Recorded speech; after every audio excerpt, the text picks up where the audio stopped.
Hello, everyone. Welcome back to the Erasmus Expeditions. We are here with session number 31 of Beneath the Banner's Shadow, as you can see across the top of the screen. This is a Dungeons & Dragons 5th edition campaign, kind of Arthurian themed, set in a homebrew world called Rosfine, in particular in the Kingdom of Vykaril. Tonight's session is called Spoils of War. Before we get things started, I do just want to go ahead and warn everybody. If foul language and mature subject matter are the kinds of things that bother you, you're in the wrong place.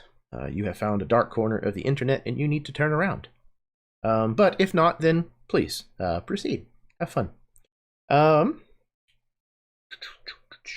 I do want to say a heartfelt thank you very much to Rachel Ayers for the majority of the shield designs that you will see here in the game throughout the campaign.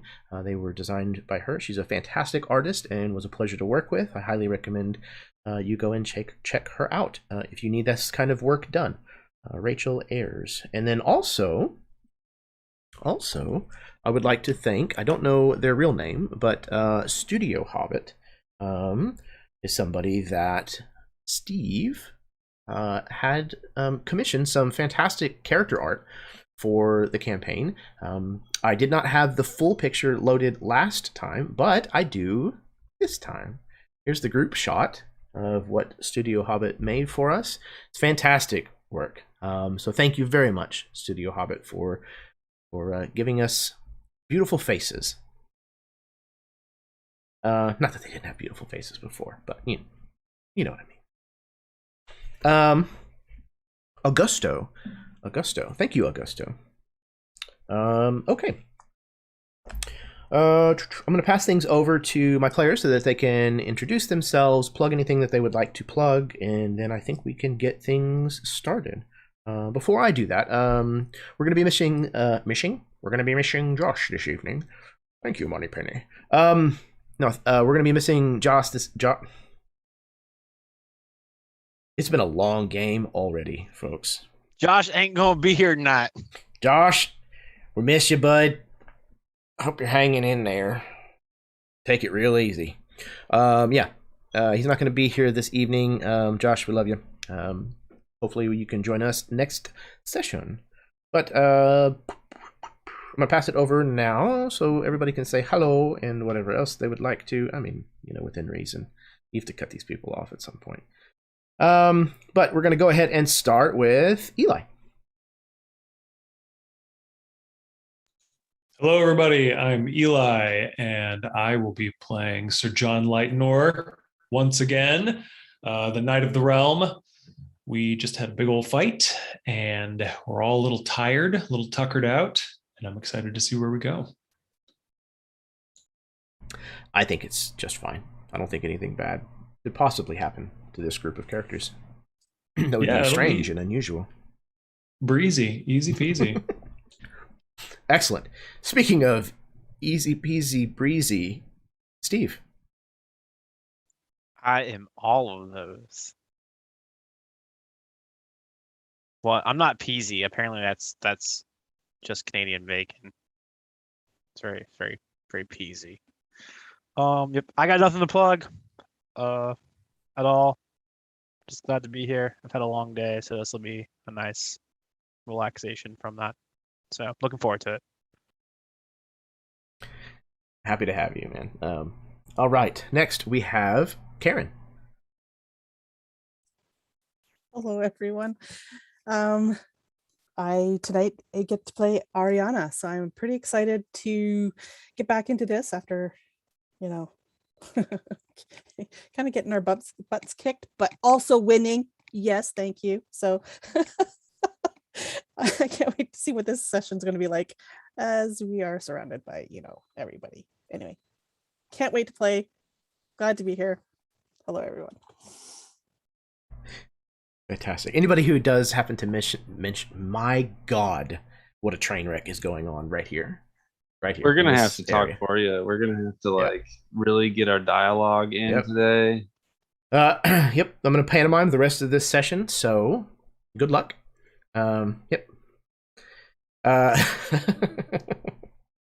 anybody who mentions a channel, you should be able to find the link for that down in the description of this video. Please do take the time to go check them out. Give them some love. Last but certainly not least, speaking of checking them out, Baron. You may check me out. I consent. I'm Baron. I play Masaka. I got my ass kicked last time. I don't have anything to plug. I'm so busy with my life these days that I'm just happy that I play as much as I do. Masaka Tord is ready to face the hordes of the Thunderhoof and oh god, I'm gonna do the hordes of the Thunderhoof and regale our conquest back in Chinen.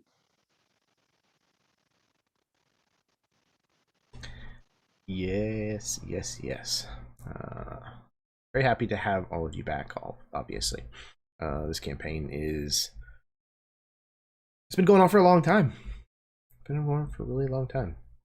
And every time I think about it, I'm like, God damn, we've been playing a long time. But it has been fantastic this entire time. And dare I say it, we might, maybe, check the first tick box on my very short list of campaign notes from the very beginning after playing for 3.5 years. we don't do story beats. Not if we can help it. Well, the night's young. We shall see. Anyways, yeah, I love all these players. I love the characters that you have all brought so far. And I'm excited to see what more I can do to them. So, if you are ready and there's no other questions, then we can go ahead and get started.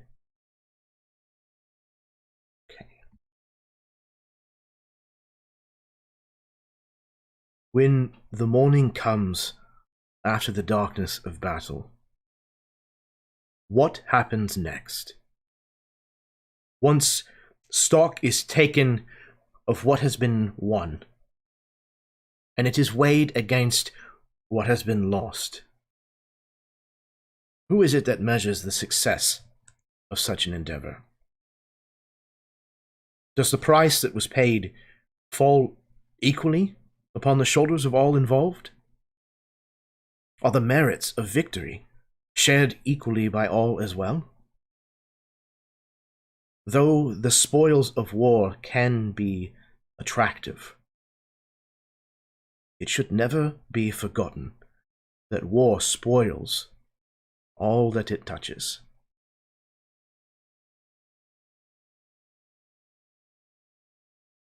Deep in the territory of Angor Shire that has been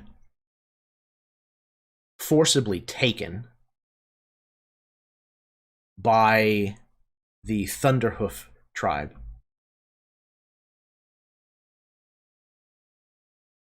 we rejoin the 5 of you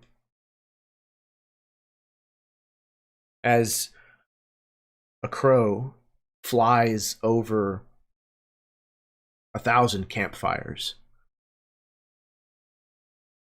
huts and tents that have been erected as a part of the Thunderhoof tribe's war camp. The air above is thick with the acrid smoke of not only their wood fires, but also of the countryside that surrounds this area that has been razed. Burnt crops, burnt homes, burnt people. As the crow descends over this camp towards its center, we see the smoldering ruins of a tent. And in an instant, we see a mountain of people and objects that seem to just appear, almost as if arcanely regurgitated into the middle of this kind of ashen covered ring.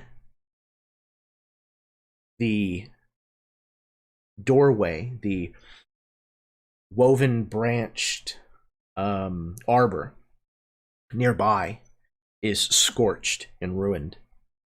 The small little effigies that hung from the little twigs and branches of it have been burned to cinders.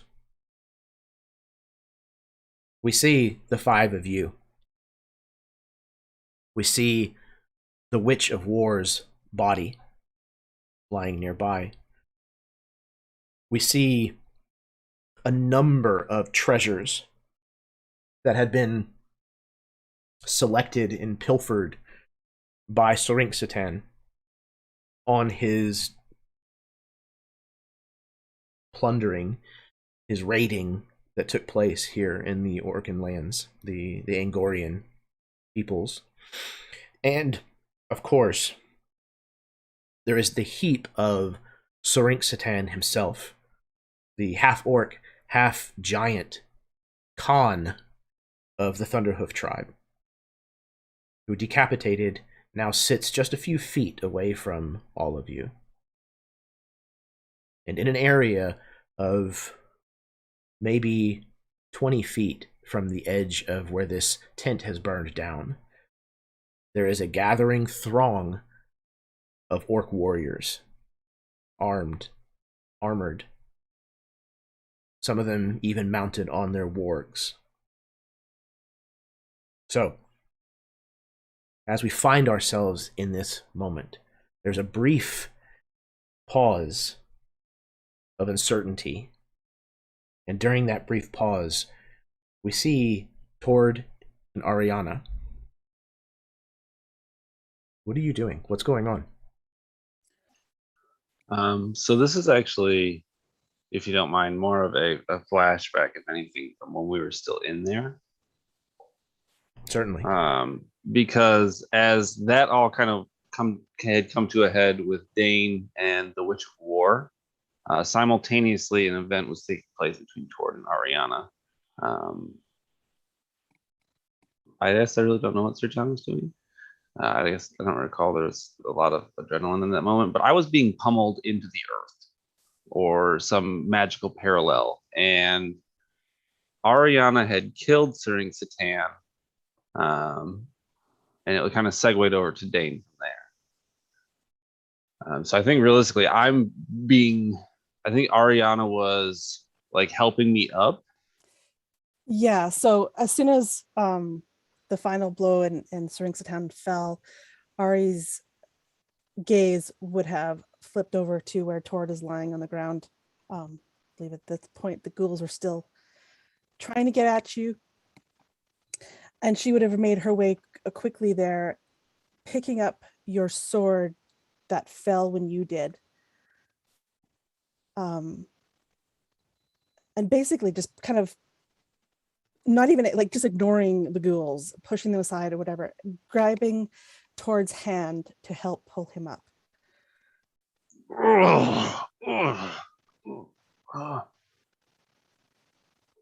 Ori, you did it. No, you did it.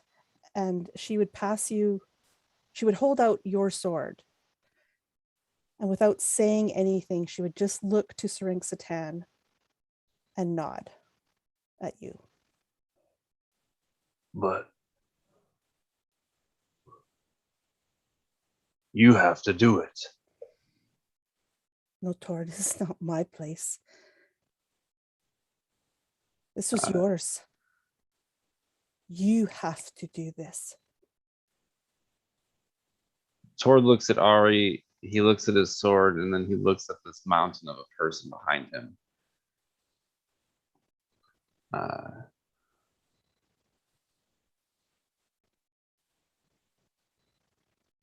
But I was beaten. You are still standing. The shield that is attached to my arm is like splintering away in the like moments of me standing up. My armor is hurt.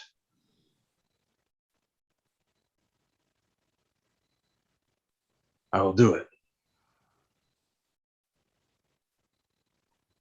Good. I don't necessarily think the scene is necessary, but Tord definitely has Serinxatan's massive head right now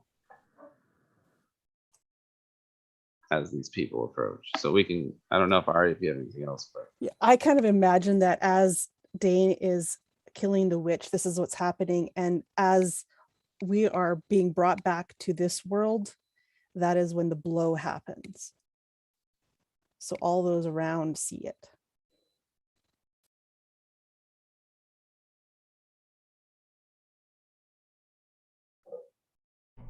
So as all of you are spilled out onto the remains of this burnt tent, and you notice the surrounding forces starting to kind of press the advance in around you, and you can see the dawning realization of what might have transpired kind of starting to play out on the expressions of their faces. What are you going to do?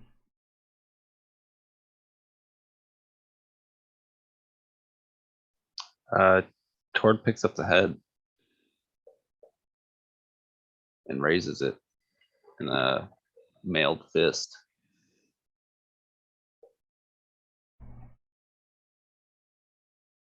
Just as a, you're just going to do that as a show? Are you accompanying it with words? I was going to wait a second to see if anyone else wanted to do something, Fair, okay. but I can continue. Does anybody else want to do anything? I mean, Sir John's ready for a fight if it comes to it, Okay. but he's not doing anything. The only other thing, I think Dane drags the body of the war witch and just drops her at Tord's feet.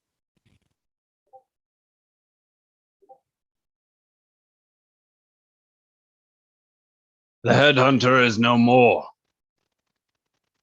I've claimed his head as my own. Your leader is vanquished.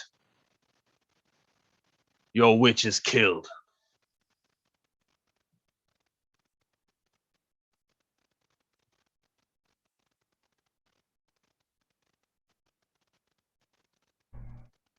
Okay.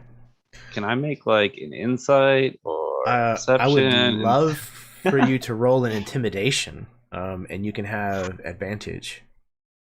I'm actually, I think I'm alright at these, just by sheer dumb luck. I'll take it. A 19 total. Okay. There's a few that have had their weapons drawn the entire time that you have kind of remanifested, if you will.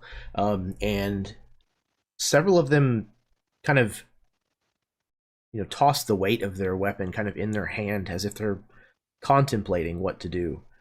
You see a couple of exchanged looks from some of these orcs from one to another, likely in a desperate attempt to look for leadership in this situation, someone who might be able to make the call, as it were.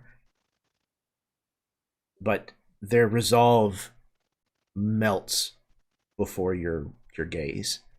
You stand there triumphantly holding the head of Serinxatan kind of up high, and they realize if you've bested this monster of a warlord, that they're probably not going to stand a chance against you. And they begin to kind of fall back away from your group. Still keeping an eye on you, but they don't seem to have any desire to fight. As they begin to melt away, I, Sir Masaka Tord of House Pendrake, champion of these lands, declares your horde defeated.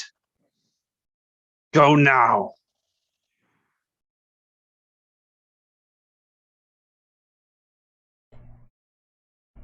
They do continue to return to the other parts of the camp with an aimless air to them. It's very apparent that they're uncertain of what to do next. Some of them begin packing what little belongings they might have, tents, bedrolls, saddling mounts, things of that nature. But it's very disorganized and confused. None of it is done with any amount of like haste or purpose, really.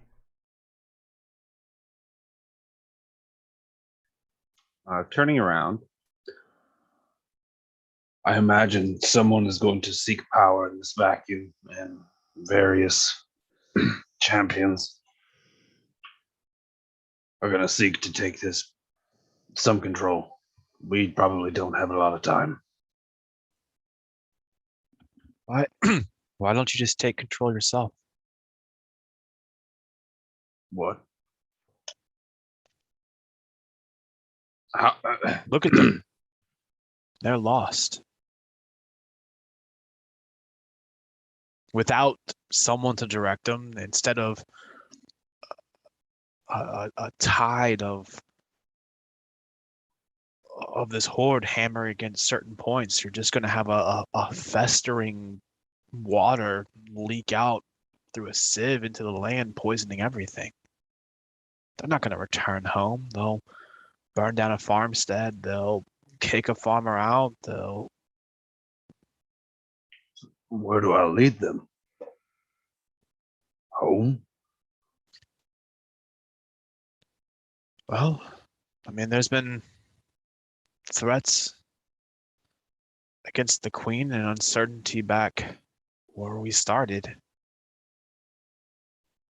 Not now, but in the future, giving them something to fight against if you can't give them something to fight for.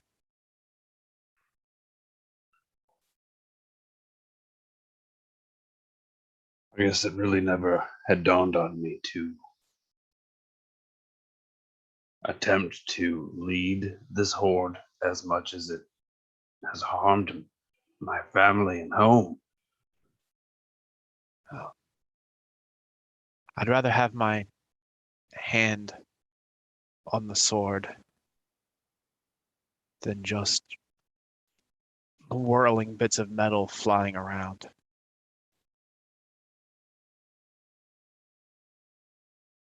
At least if you wield them, we know who does. Sure, maybe they don't all come, maybe they don't listen.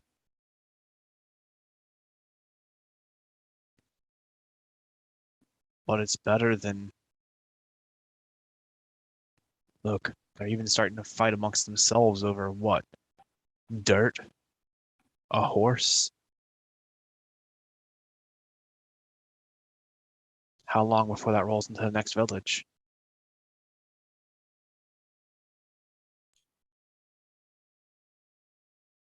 I look up to you. Everyone here does. Why would they be any different? We follow you because your strength of character.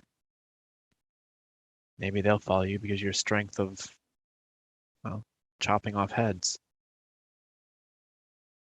Sorry, there should have been a better word for that.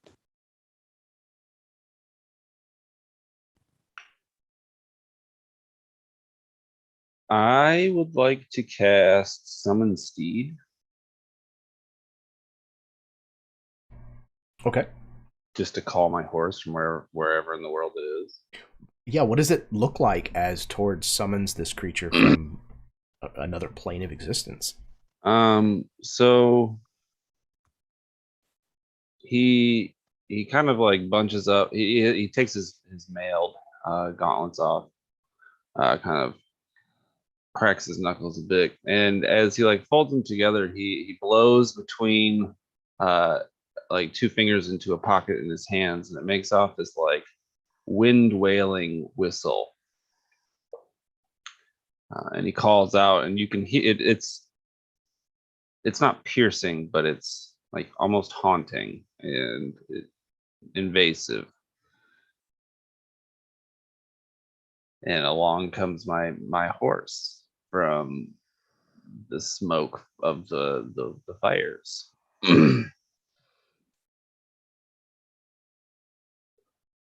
Mounting my horse and asking someone to hand me up the head. Or maybe I put it on a pike or something, a big stick. Yeah, you could probably I put don't it like know. on the end of a lance or something. Because it's a fairly sizable noggin. I That's mean, my it's- thought. And I feel like if it is on a lance, it's probably gonna be really top heavy, so I might just have to carry it. Just drag it behind you. Right. Knit it up to the horse. Continuing on with like this whistle, I guess I'm gonna try and like route these people into some sort of form. Maybe not a complete organization, but something to get their attention. Okay, so you're gonna try to muster them together. Yeah, rally or something. Okay. I don't know. I didn't really I didn't really anticipate trying to lead these guys until about 4.5 minutes ago. So That's fair. Are you trying to inspire them or intimidate them? Like, what's the it's an inspiration. And I'm not trying to like follow me or die.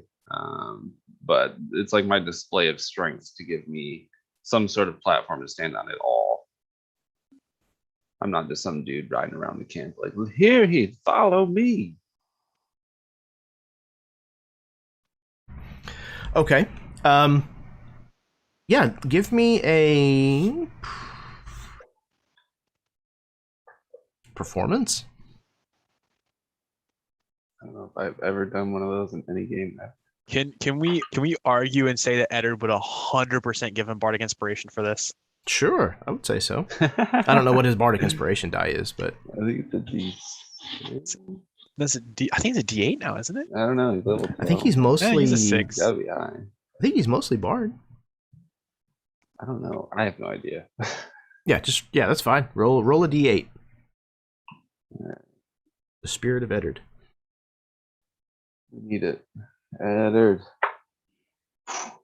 All right. So I got a 28 total. Holy shit.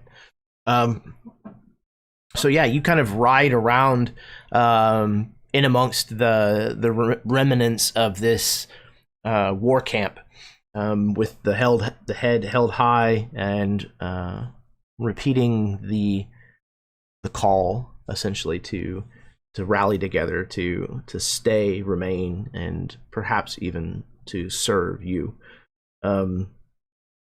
Most of them who seem willing to listen, they begin to gather around back at the center where the Khan's tent was.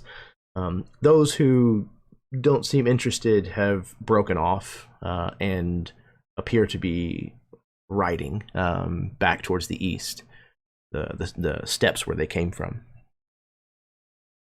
But you've gathered a group of, there's probably still 200 to 250 or so of these individuals who have remained behind to hear what what you might have to say.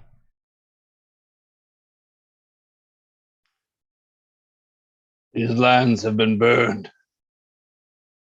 Its people killed. But a land cannot be reborn without those to work its fields and regrow its labors. I offer you a chance. Something worthwhile, something to come of all of this. Your hard work.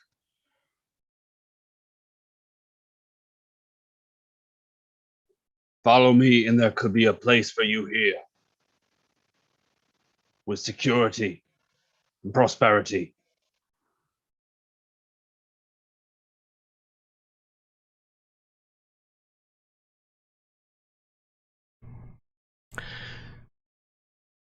A few of them will, raise their voices up from the crowd,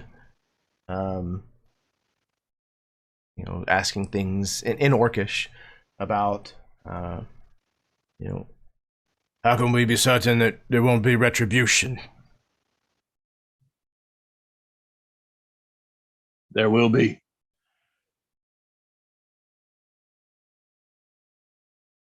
But if you fear retribution, then the long fields of the afterlife will owe you no comfort.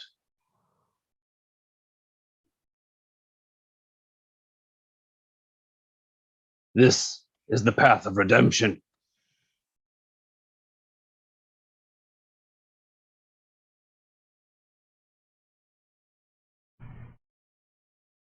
You would have us toil in these ruined fields to pay redemption for having nearly won this war?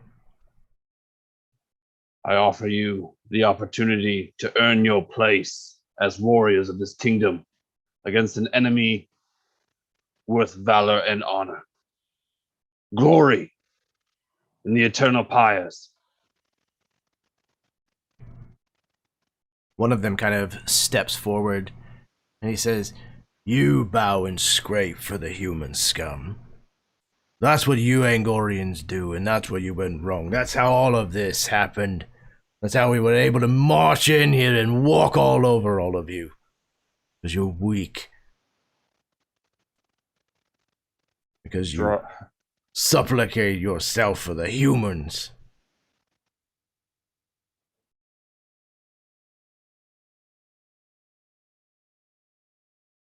I have bested the strongest among you, and you call me a kneeler. Imagine. You look at defeat. The magics holding you together were a failed attempt at a true warrior. I've learned much. But honor and valor is as much orc as it is human.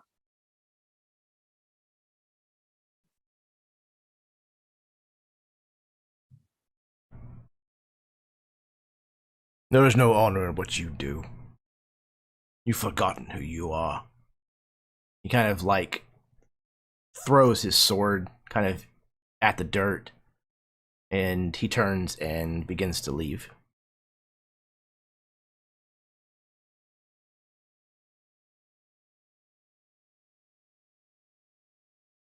You see a lot of the other orcs are looking at this individual and then kind of looking to you.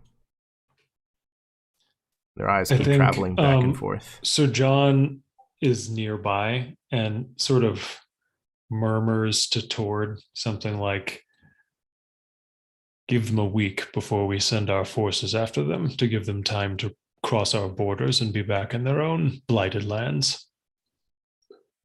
I had every anticipation that we should send riders out in pursuit of everyone who's left for stragglers. What say you, Sir John? Yes. This man speaks vile on my name, and he turns his back on me. These people must face justice, and if they would not serve you, then they are criminals. If you do not choose redemption, then you choose retribution.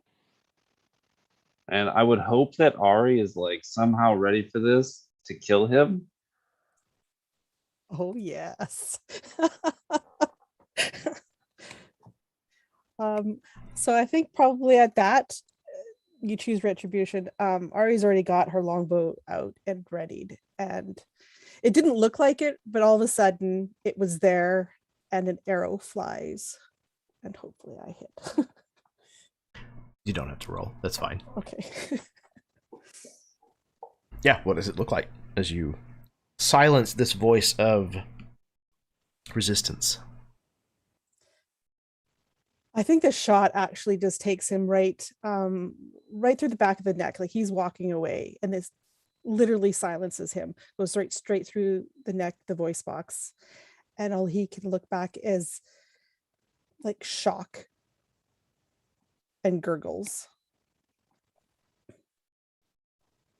I imagine that this elf shooting this guy in the middle of their own camp has a couple of other people who are like teetering on that edge of, yeah, we're gonna do something about it, feeling a little jumping in their boots. So as that happens, Dane will draw his sword and step forward like a large step, like that sort of come at me, bro.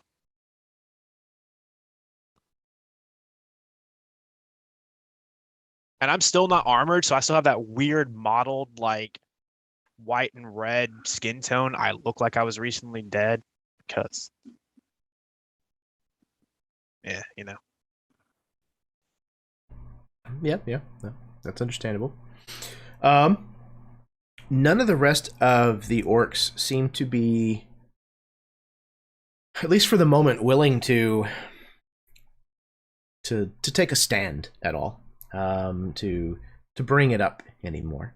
This definitely seems to have quelled the opposition that seemed to remain behind, at least for the time being. In addition to the five of you and the bodies of XXXI and his witch, there's a few other things of note that also kind of exited this extra dimensional space. So kind of while Tord was riding around gathering people together for this, I don't know if the rest of you might have been looking at what you found, but there are a few chests that are pretty sizable. Several of them seem to contain no shortage of coin that has been gathered. I'll go ahead and just kind of detail it out now, and you can decide what you want to do with it. You find 20,000 gold pieces.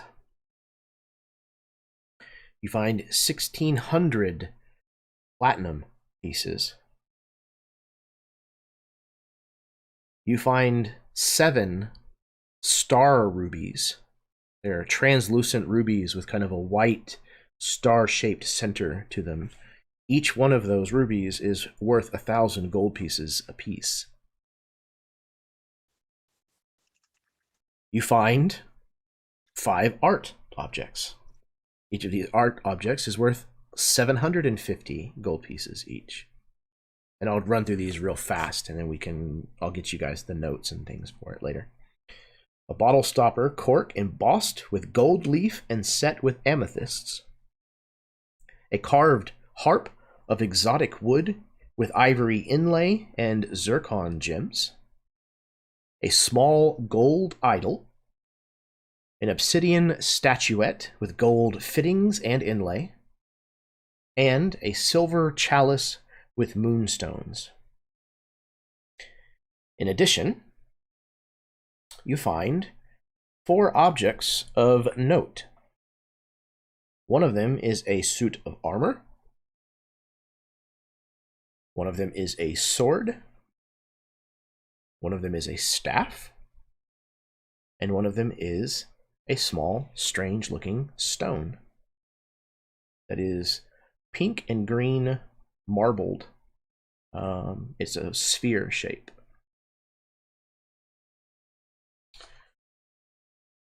In addition,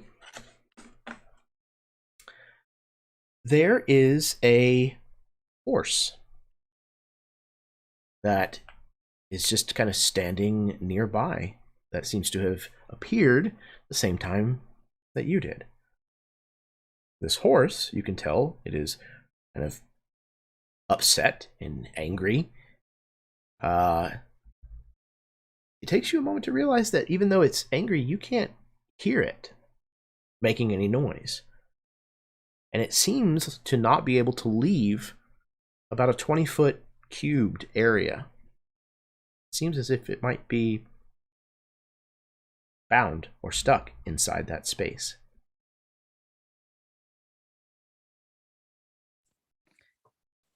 Ari would like to try to approach the horse to see if she can actually enter that space. You get up to probably within a few feet of the horse, and you find yourself basically running into a wall you can't really see.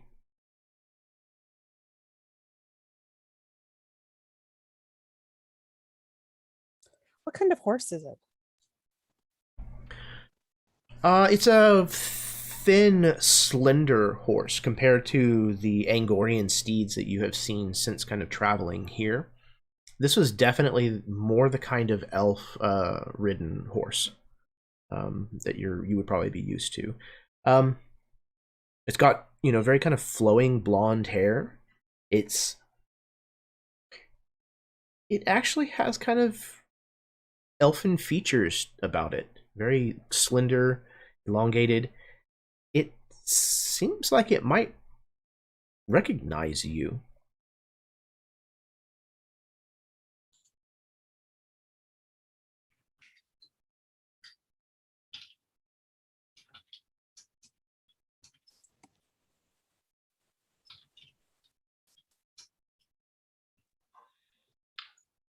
Dane, what happened to that one figure that we called on for aid? Well, there was an orc over by one of the tents shooting me some evil looks. 50-50 shot that it was an orc or him. Them. I'm sure I'll hear from him. Them.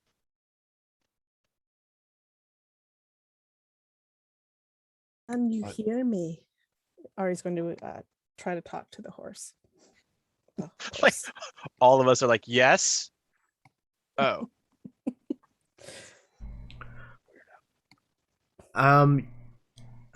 That's a good question. Hang on, let me double check something. Well, there you go.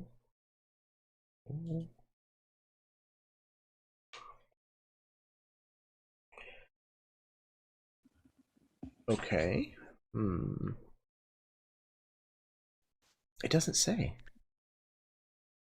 Okay. So we'll say that you were able to hear this horse whinnying and making noise and things. And as you approach and ask, "Can you hear me?"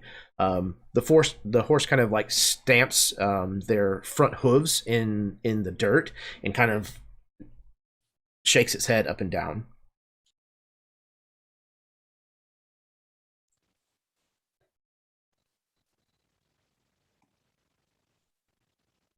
So you seem to have been caught, I think. And apparently you're bound and captured.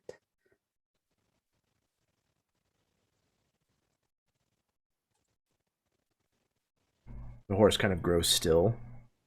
You can't be certain, but you think that this horse might be giving you the evil eye. Oh, don't look at me like that. If you want my help or something, I mean, I could just leave you here. I'm sure you don't want that. The horse's eyes grow wide, and then narrow. Yes, you're right. There'll be a price. The horse kind of does that thing where they blow air out of their lips, kind of.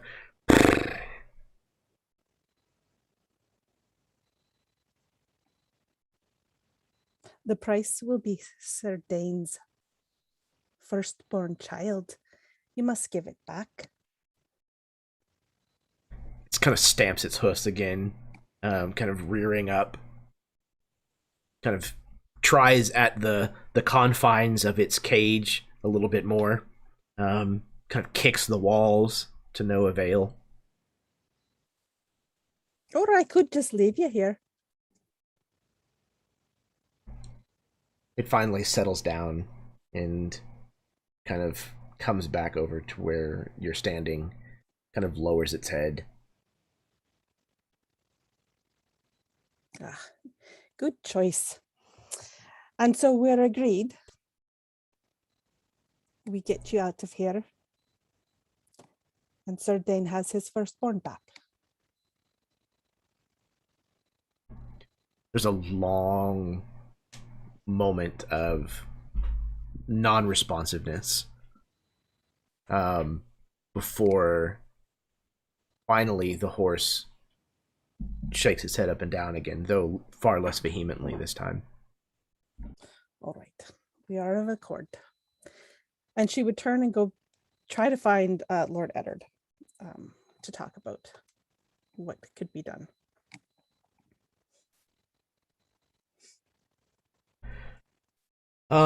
Eddard will be able to inform you after maybe a little bit of thought that this seems to be a force cage, a pretty decent level spell that has been placed around this horse. Eddard is kind of looking at you a little strange whenever you're inquiring about the spell and this horse, and he says, "Do you know this horse?"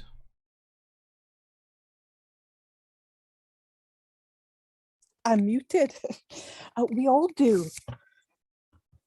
It's our friend, she says in that, it's not friend, but. And we should help them. For a price, of course. Already negotiated that. Eddard kind of looks a little confused at first, and then you can see it kind of again dawn on his face.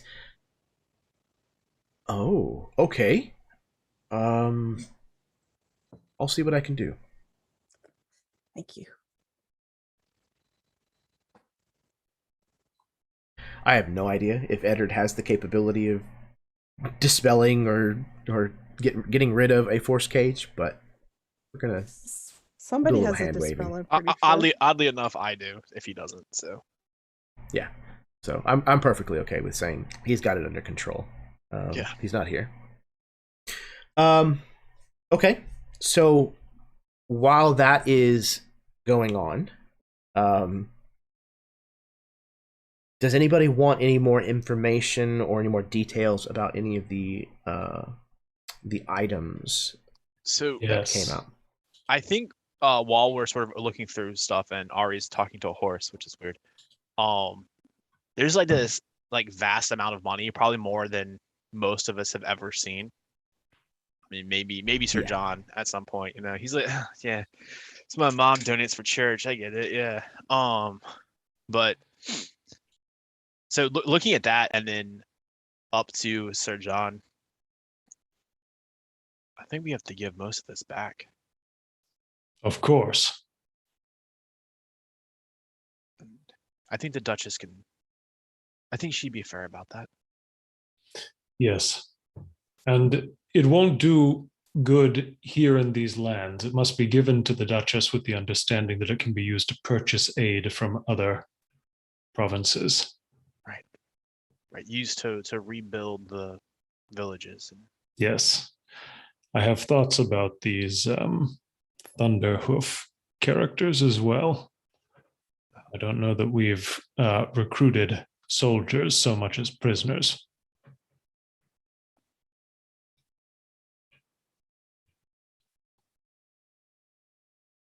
I think a lot of people just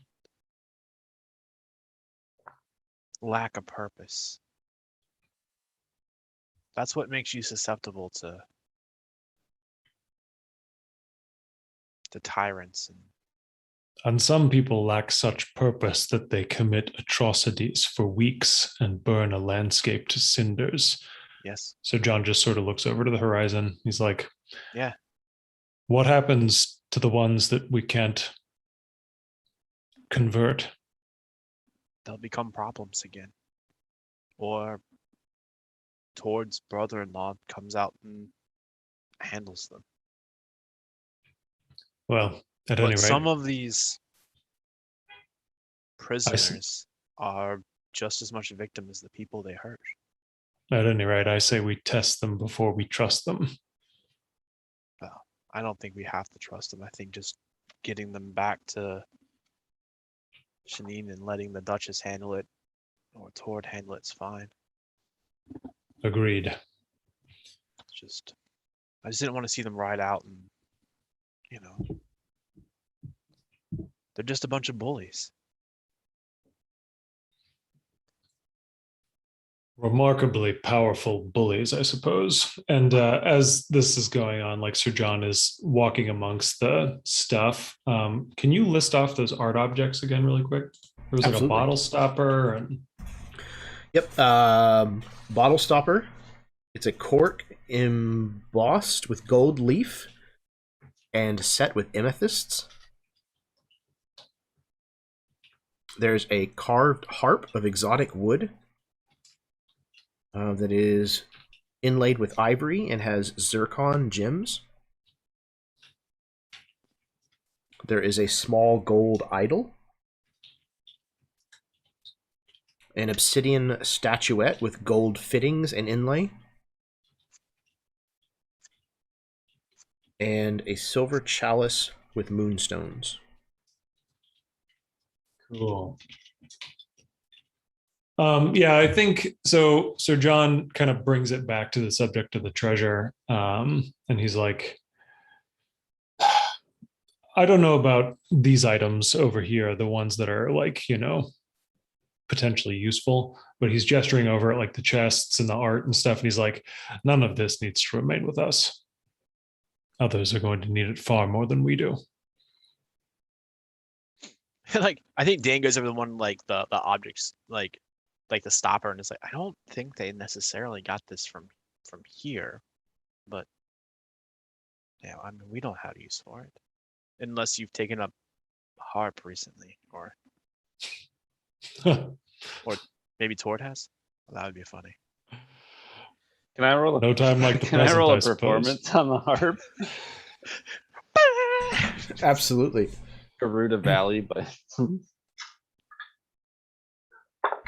Bust out with Stairway to Heaven. 17 on the die for a total of 20. Holy shit, okay. Tori can play the harp. Apparently. Well, there you have it. Tord, we were thinking that this stuff, and I think at this point we've probably separated it, or at least moved the more manageable items. Absolutely. And in fact, like maybe even while we were talking, like there's like a wagon that's been nearby, and we're like, all right, chest into this wagon. Like we're not sure how it's gonna get moved yet, but at least it's portable. Yeah. We were thinking that this stuff needs to go back to the Duchess, the money, the art, so that your people can rebuild. I don't know how much of it came from here. None of us do, but I think they deserve it. I think it will help. I do think that, and I grabbed like the 6-star rubies. I think we should see to someone about crafting these. And I like look around and make sure Eddard's not nearby. For Eddard. Get them pin-draked up, as it were.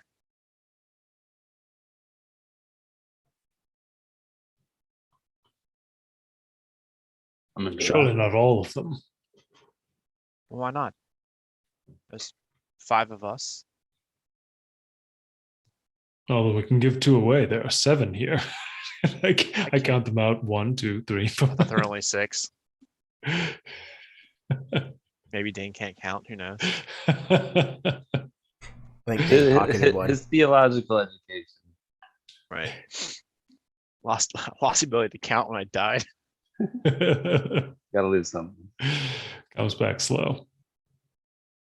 But what about this stuff? And I sort of like gesture towards the sword and the armor. Okay. What about it? Yeah. Indeed. What about it? I would Indeed. like to inspect these things. Sure. All right. I'd like Eddard to cast detect magic and identify. They are definitely magical. I think he does at least have detect magic. I don't know if he has identify or not, but it does also take time, I think. So the first thing, we're just going to go down the list alphabetically, is a suit of armor that very much has kind of, even though this is a human pictured here wearing it, it very much has an Angorian kind of feel to it, and is very much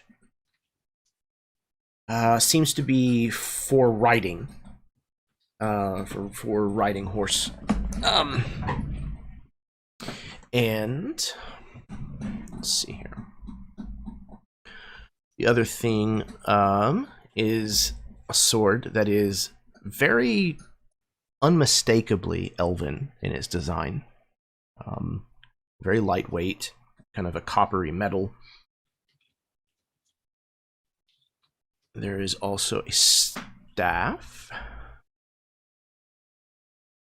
Seems to be made almost out of like charred wood, and like fetishes of feathers and like leather tong kind of wrapped around parts of it, but there's like electricity dancing up and down the length of it.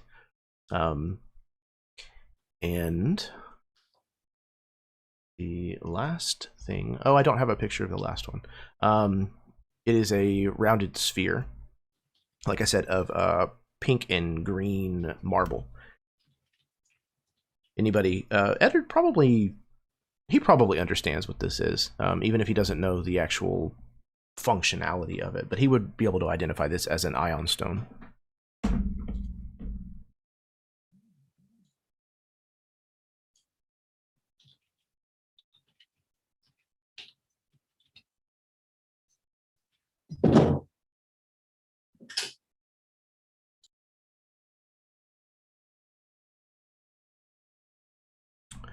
Okay, so yeah.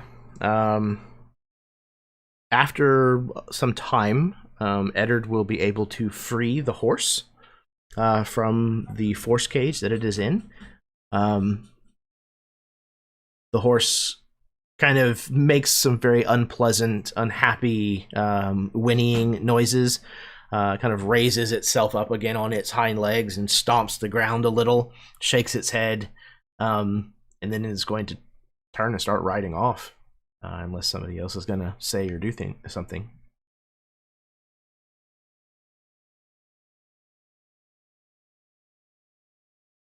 I'll smack him on the ass.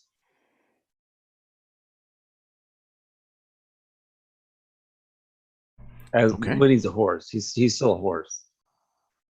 Yes. For the time being, at least, they are definitely still a horse.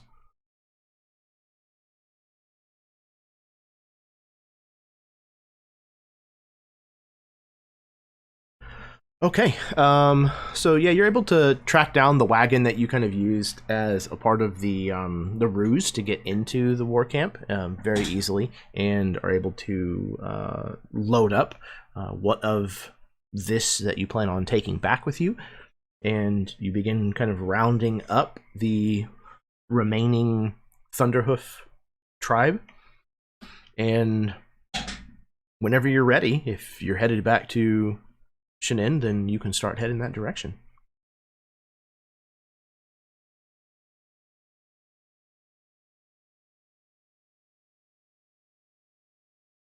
I'm nervous to bring this group of people in an approaching fashion towards Shenin.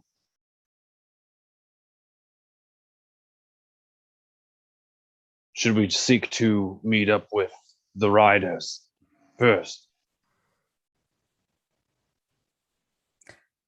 The wolves, or I forgot what I have to. I think so. This is The Gotheska. Bethesda. If this is an army, if this will be an army of ours someday, it certainly isn't one today. We need something to keep an eye on them so that they don't break and destroy everything around them when we reach the Duchess. And being able to tell the riders of the ones who left, Agreed. so that they can head that way.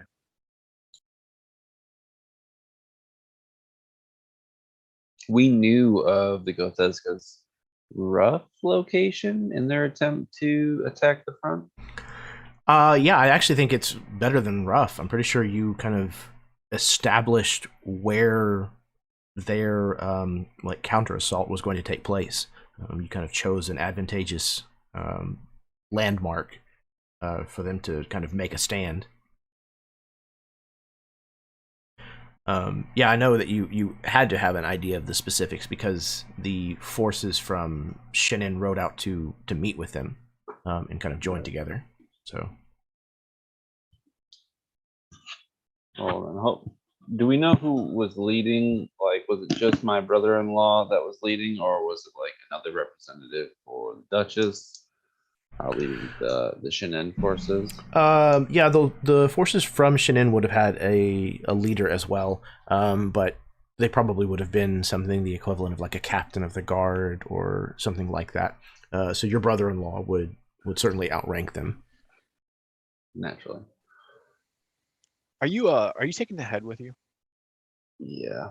All right. And I don't think it'd be too difficult for us to find an extra mount in this area with the amount of chaos and people leaving. Definitely not. Tor just saying give that to him. So I'm gonna take care to sling the body of the Witch of War over the back of one of them and bring her with us as well. Okay. Yeah, not real happy with people who give magic a bad name. I'm just not too happy with her in general.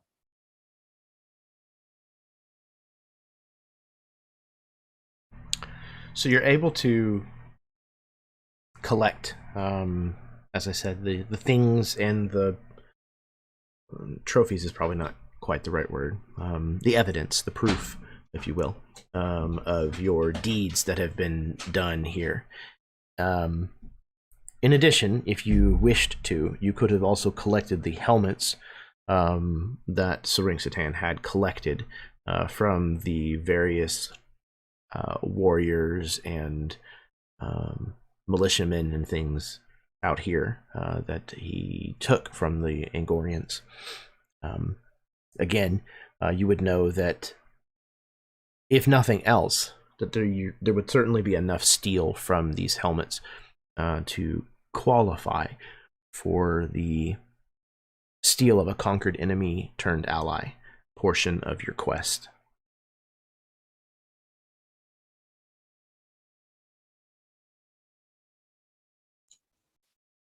Yeah, and I think even beyond like what steel we can claim to get that, because the steel, is it supposed to be tempered into something specific, or we just have to get the steel? I mean, eventually it will be made into the body of the sword. Okay, so like we wouldn't need a whole ton of steel to qualify then. Okay, I think any other serviceable armor that we find, I would want to gather up as well for distribution back at the castle. Certainly. I don't know how you feel about it, Todd, but you could leave the majority of your army here, camped, under instruction to stay. If they do stay, they've sort of passed a first test, and if they don't, then they just become a first for your brother-in-law to run down. It keeps you from marching an army back up to your capital.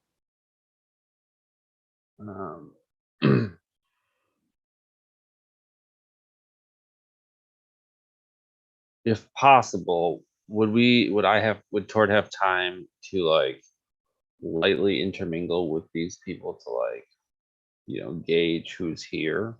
Like, I don't know what our time scale is. I imagine it probably takes a little bit to swag and load it up, stuff of that nature.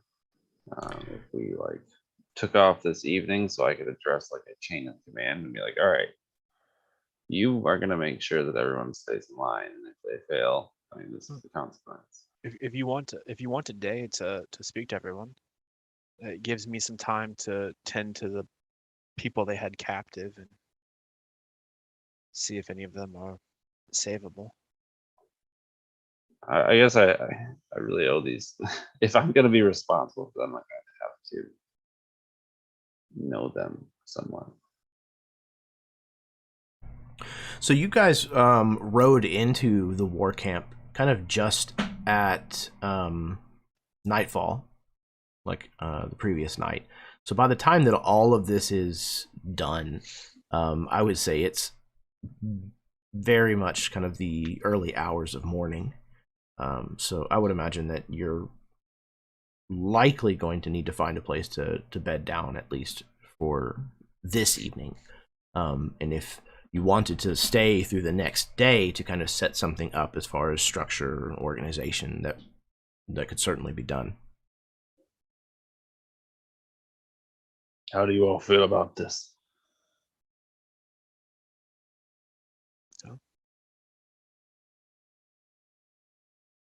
I imagine in similar words to Sir John, as long as we set a very strict and adequate watch for ourselves, make sure no one comes in a tent overnight and, well, decapitates the new con.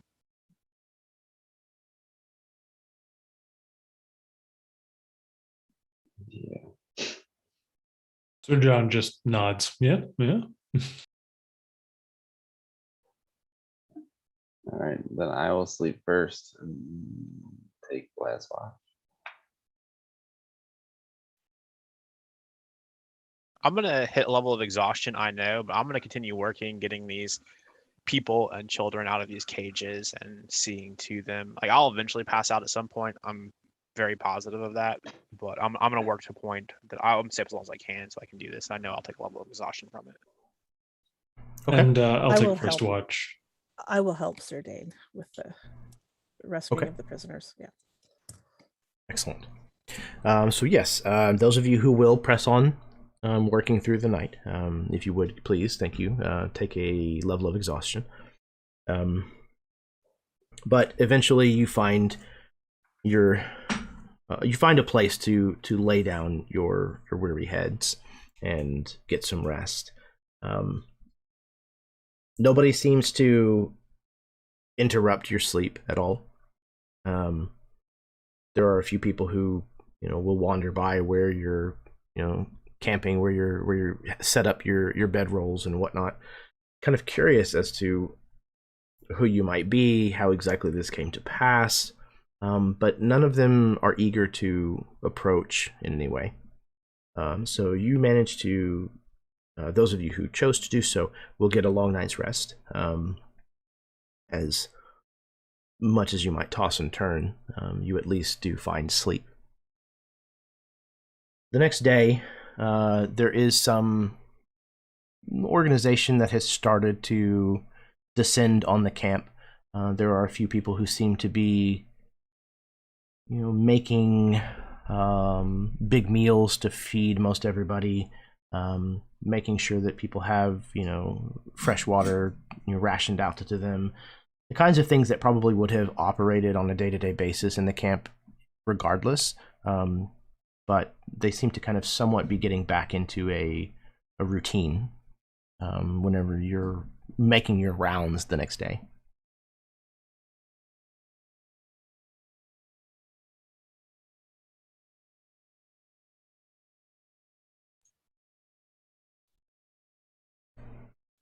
Okay.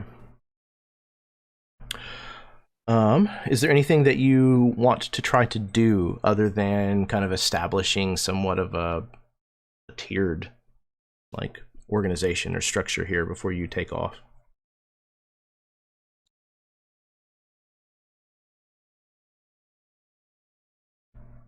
No? Cool. Well, actually, is there so this guy is called Strength of Tam the Headhunter. We've talked about how he has like grotesque trophies. Can we just destroy those? Certainly. Yeah. Could bury them or build a pyre and burn them. Great equalizer of fire would be good. Certainly. The effigies are already burnt, so Tor doesn't have to worry about that.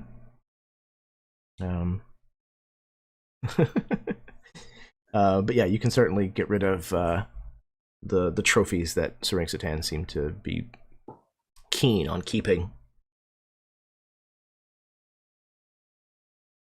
Cool. I think Eddard, being able to use message, he could probably get word to the Gotheska to find out how things kind of happened or worked out for them. And he will get word back very shortly that they did suffer losses.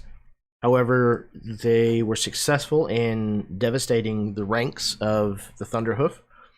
And you're fairly positive that those who did not decide to remain behind are likely...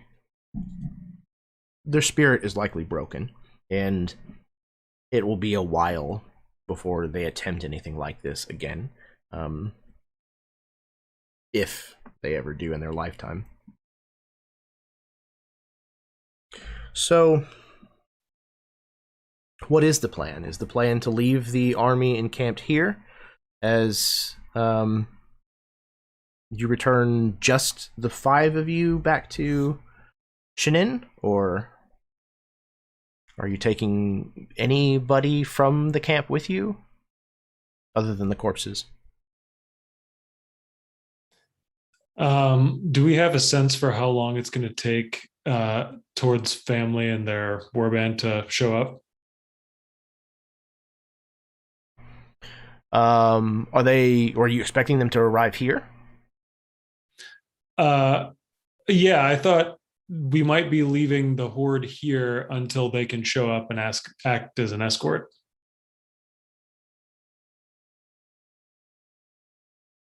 Okay. Did we not talk about that? Oh no. Not that I recall. I thought we had. I'm sorry. We were speaking mildly telepathically for a while. Okay. Gotcha. Because that sounds right, but I didn't verbalize any of that. Well, that was what I was hoping would happen. So it makes sense. Should we, I guess, Sir Eddard could probably like message them, right? And have them come absolutely. Over. Okay. Yeah, for certain. Okay. So yeah, in the time that it's going to take you to kind of organize the camp a little bit, to find someone that you maybe trust a little bit more than some of the rest, to kind of keep an eye on things and try to figure out what to do with them. While you're kind of establishing all of that, we can say that towards family has arrived, and the remainder of the Gotheska and whatnot and the forces from Shinin have kind of reconvened together with your group, and there's probably some discussion about how the Duchess is going to receive this news. The prospect of folding these remaining Thunderhoof orcs into the Angorian lands, essentially. But as you are technically Khan of this tribe, they, for the moment at least, are going to defer to you. And it's kind of the situation where they're like, you get to bring it up, kind of thing.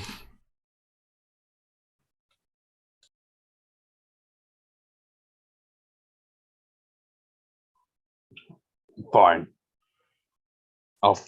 I'll do it. They all seem kind of very relieved that they're not the ones that have to do this. So you said there were about 200 of the Thunderhoof people left. Yes. How do the Gotheska and Shinin forces compare? Are they like substantially larger, or is it about the same? Okay. I would say that they're a host of probably closer to 600 or so remaining. Okay. Yeah. Cool. They did not bother to take any prisoners of war whenever they finished fighting the Thunderhoof. So it seems like the 200 or so that were left here in the camp that did not flee whenever Tord took over, it seems to be the totality of what remains. Yeah. Did these seem like predominantly like the support staff of this horde, as the main host had kind of ridden out? They're definitely not the A team. Yeah. I guess I'm I'm having a Daenerys Targaryen moment where all of my people are gone and I'm walking out of the tent. So I don't really think that I have like really a whole lot of a threat. Not that there isn't one, but Well, I mean, to be fair, even though these might not be the A team Thunderhoof orcs, they are still very hardy people, and they're still very capable warriors. Um, Most of them individually are probably tougher than your average Angorian citizen would be. okay. So if we're like corralling all these people together and then heading off to the castle as one, along the route, I think Sir John is sort of riding next to Tord for a little while and is like, greetings, Khan. I don't know if I'll get used to that. You don't need to, you know. I was speaking with Dane, and these forces that have surrendered to us, they can't be trusted yet. They have to be tested first. It would be foolish to try and fold them into any army right now. I don't know if I'll ever be able to trust them. They aren't. I don't know. I'm afraid. As am I. But God's willing, we won't need any army from Shanine right away. And they need time to recover anyway. I say we subject these Thunderhoof surrenderies to imprisonment and hard labor. Figure out which ones of them are suitable for service in an army, and only then bring them in. Perhaps we have them ride out and kill their old comrades. I wouldn't trust it without heavily outnumbered guards.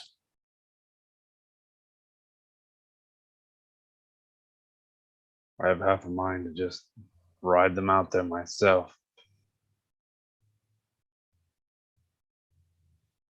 We could. It would take time. I wonder what time we have left anymore. I guess that leads me to question, Sir John. What is our next move? We have relieved Shanine. My head is still full of images from the battle. Saringsatan was a mighty foe. I can't think about the next step until I've thought about the last few steps for a little while.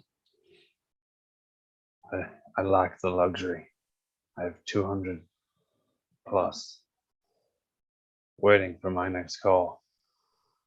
As I said, imprison them. Tell them that if they want retribution, or if they want redemption, they must submit to retribution, imprisonment, and hard labor. Gets them out of our hair for a little while, long enough to collect ourselves and figure out how they can be most useful to our cause.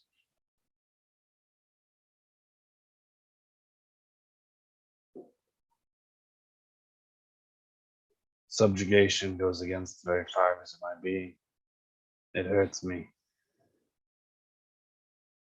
I walked the road that I've walked this long over petty squabbles and large battles for freedom because I can.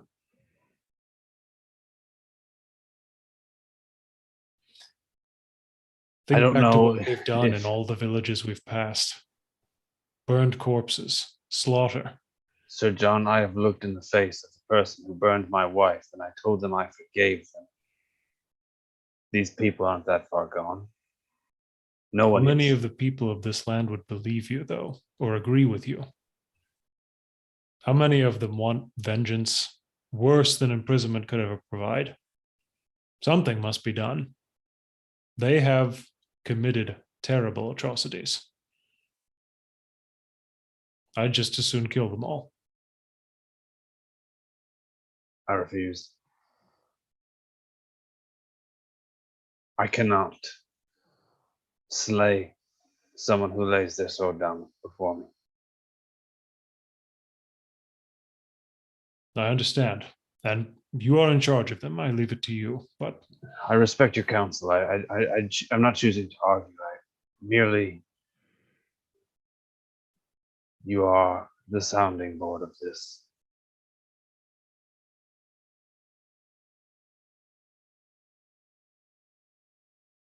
Someone has to rebuild. These burned lands cannot replant and resustain themselves, and I understand that trust is not given but earned. But I cannot imprison them. Trials, tests, these can all take place. It'll take time, it'll take effort.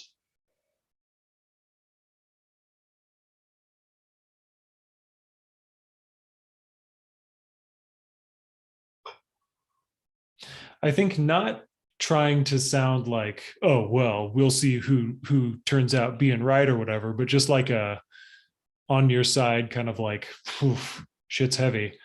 So John says something like, and we'll see what the Duchess has to say about all of it. Thank you for your counsel. I shall give it for as long as I draw breath. I will listen as long as I can.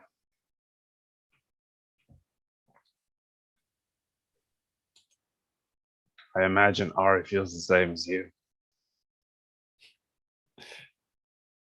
Why? Because she's an elf? Because these people represent everything she despises. Never has. I wonder how many wounds time heals. If any. Could be none.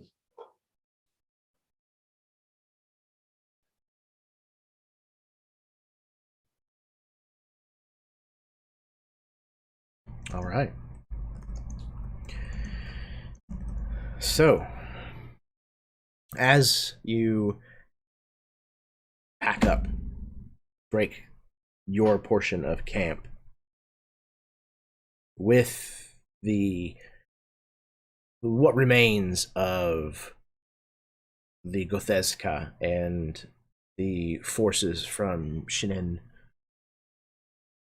you begin to make your journey of a few days back to the capital of the Angorshire, Shinin, where you know the Duchess is likely to be waiting to find out the situation and the future of her people and homeland.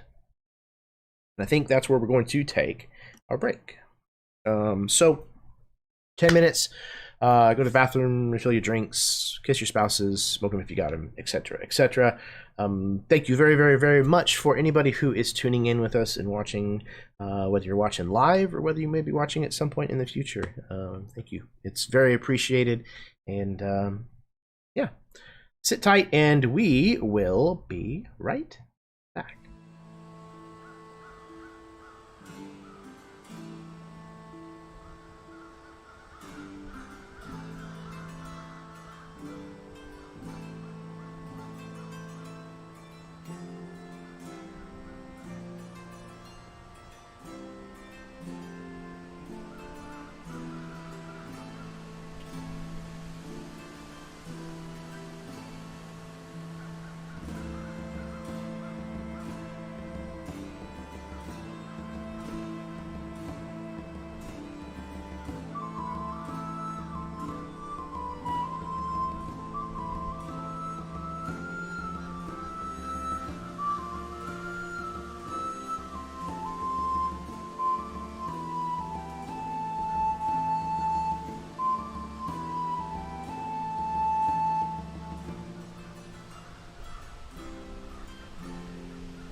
And we are back from our break. Hello, everyone. Welcome back to the second half of tonight's session of Beneath the Banner's Shadow. Tonight's episode, session, whatever you want to call it, is titled The Spoils of War. We have rejoined our heroes in the middle of the Thunderhoof tribe's war camp, where XXXI, the headhunter, the Khan of this tribe who has brought the pillaging of the Angor Shire, is now defeated, along with his wife, the Witch of War. And Tord, it seems, is now the Khan of what remains of the Thunderhoof tribe, has established some semblance of order and structure here amongst the camp. Perhaps, I don't know, are you leaving like a contingency or a retinue of the Gotheska and or the Shenin kind of city guard here to maintain any kind of semblance of order, or? Yeah, as far as I imagine, we are kind of riding out to get the final, like, say from the Duchess, and so I don't necessarily think that they're maybe stationary, but they are being escorted, perhaps more slowly. Okay. Because there are larger, I mean, the regiments of troops and stuff, whereas we are but a few and right ahead. Certainly. To go speak with the Duchess. Feeling confident in my decisions with leadership, hopefully. Okay, excellent. So, your contingency rides on. Again, the journey takes a couple of days. It's still just as bleak and macabre as the first time that you rode through it. But this time, those dark storm clouds seem to be breaking apart. There seems to be a silver lining, if you will. Because you know that more than likely this problem is over with. That it has been settled.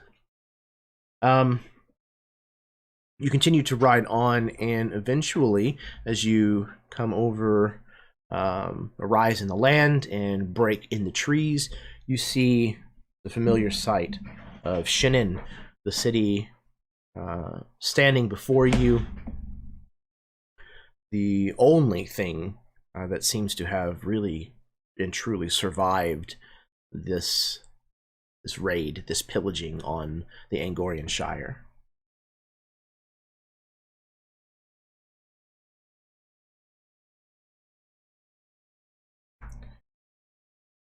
Okay. As you see this city in the distance and you approach, the gates, of course, are shut. There are guards who demand to know who you are, what it is that you want, what business you have. It is not on fire, no. The only smoke that you see rising is coming from cooking fires, things of that nature. So yes, they want to know who you are, what your business is here in Shenin. Once they see who it is that you are, and they hear your name, and they see your banners and whatnot, they will open the doors and permit you access into the courtyard, where you will find no problem whatsoever making your way up to the keep, the castle itself, where you know the Duchess will be. So is the plan basically to just go right into where the Duchess is, go straight to her to hold audience?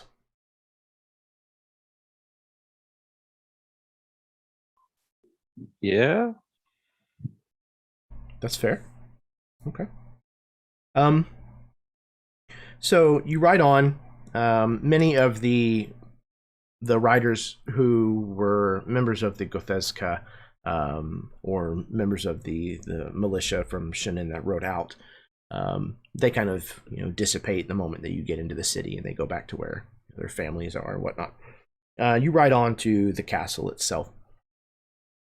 Eventually, after not as much waiting as you had to go through the first time whenever you arrived, eventually you will be allowed to enter into the throne room of the Duchess of Shenin.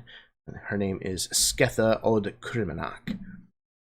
When you enter, she is seated upon her, well, it would be called a throne normally. Hers is a lot less ostentatious than a lot of the other thrones that you've come across. Hers is a lot more, pretty much just a basic chair that happens to be set in position at the head of the room. She sits there and watches as you enter. I'm sure some of the retinue of Sir John may introduce, at the very least, Sir John, if not the remainder of you as well. And she looks like she knows what's about to be said, but is allowing the formality of the situation to take place. So she simply sits and waits for you to speak first.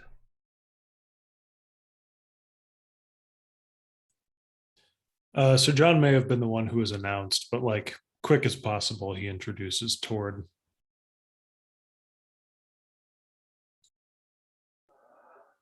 Lady Duchess, we return with our quest complete. You've slain Syrinxatan.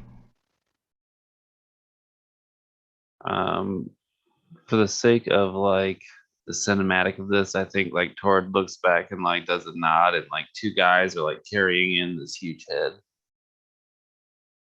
and like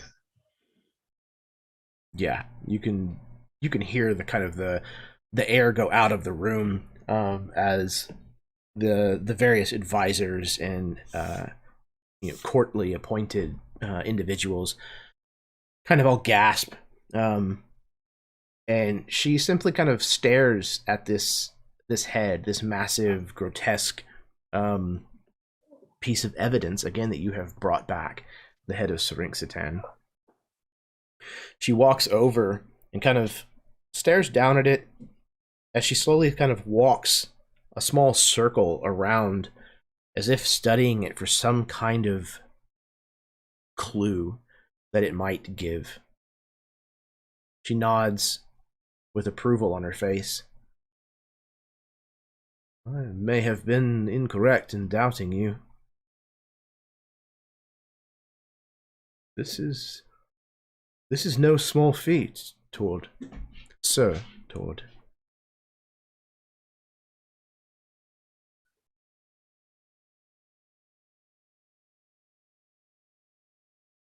it was challenging, but we swore we would take him down. We have upheld our end of the bargain.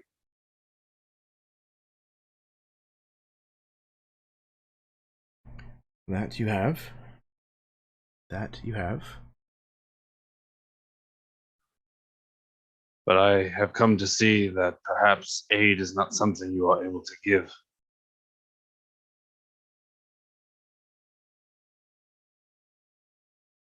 The Shire is in chaos.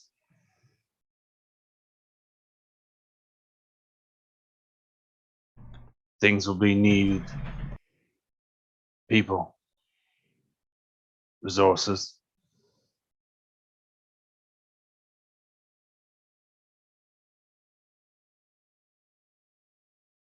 We have brought back Syrinxatan's plunder in hopes that it will be used to heal.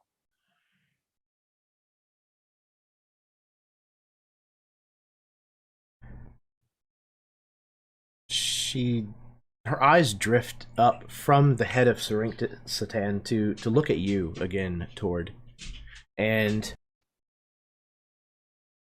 she kind of studies you for a moment. She crosses her hands across her chest. So, now that you have defeated the most powerful warlord to have ever come out of the steppes in the east, you're simply going to turn over your hard-earned spoils.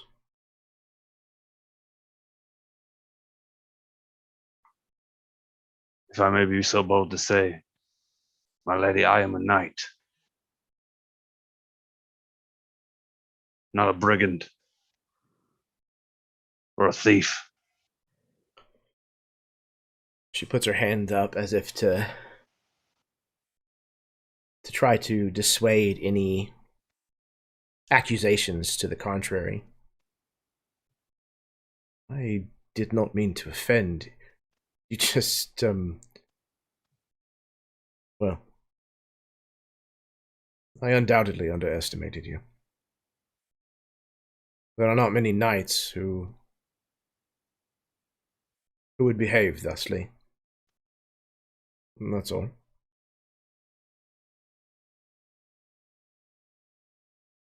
It's a shame. That is true. There is much that we have learned from being a part of the human kingdom, their ways of doing things, their politics. And I fear that there is much of our traditional ways that are lost. More's the pity. But surely, even with this plunder being returned, which I will assure you it will be used to rebuild Bengalshire, we will strengthen the eastern border of our lands. This will not happen again. That being said, surely there's some reward that you must seek. You mentioned something of steel, but she kind of gestures to the way that all of you are armed and equipped. Surely you have need of something more than a few ingots of steel.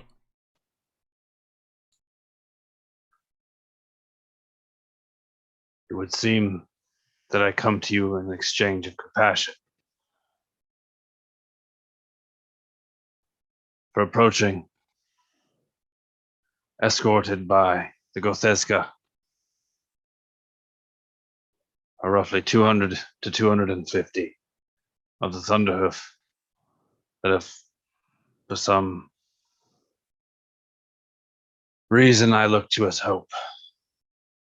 Follow me as what they call a Khan, the title I do not wish to keep.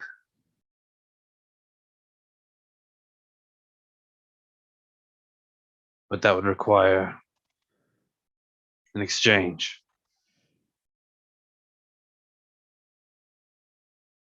These people need somewhere to go. And that is a lot to ask, given their deeds.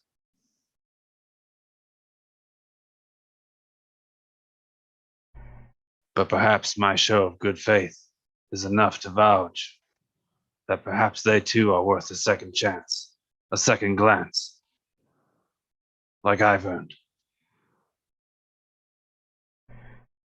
The remaining of the advisors and courtly people in the room seem to have found their breath as a murmur starts to rise up from amongst them, and you can tell that this is not a popular opinion in this room. The Duchess Kremenak will kind of hold her hand up to them, and they'll fall silent.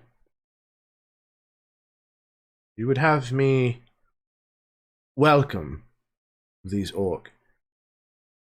into our lands, gift them lands No. and means to rebuild. Not a gift.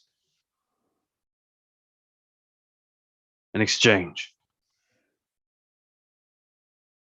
the Angor Shire is in ruin. And it needs hands to rebuild it. I do not wish to see them imprisoned or enslaved, but given an opportunity to prove themselves. I don't wish to dissuade your skepticism. It's warranted.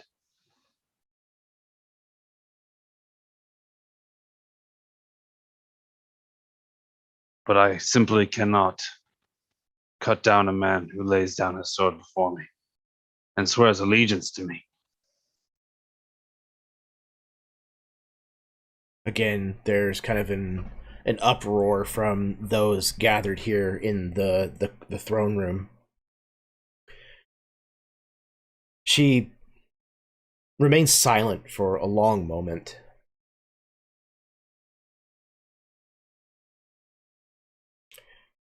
There was a time when our people were new to this land.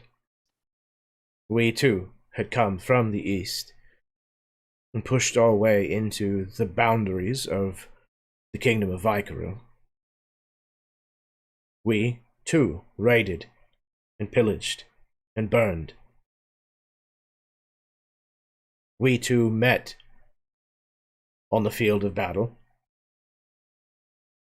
and were defeated. The king, Mathuran Gabrain, saw fit to give us Angorians a second chance. A fresh start. One we would have to earn. One which we are still earning.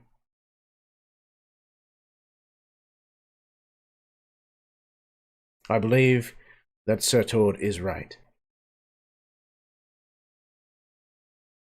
We were once given a second chance. Who are we to deny that of someone else? Very well, Sir Tord, you have convinced me. If you are indeed in charge of the remains of the Thunderhoof tribe, and you can vouch that they will work hard, and they will live in peace with us, then we will give them their second chance.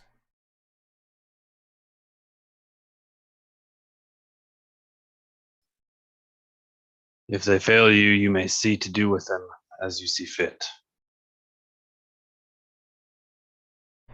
They will need to, of course, understand the generosity of this second chance. Will leave them indebted to House Criminac. They will become subjects of this duchy. If called upon, they must answer the banner.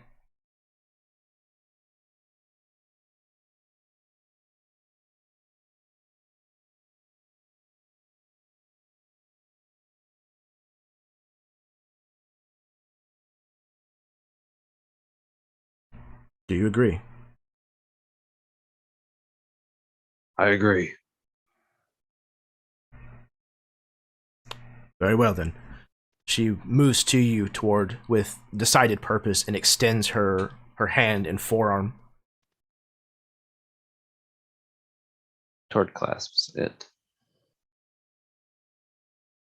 She gives it a shake, looking you in the eye and nodding with approval.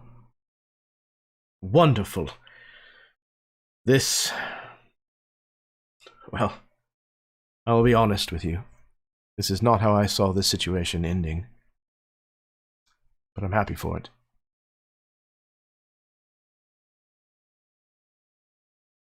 Perhaps.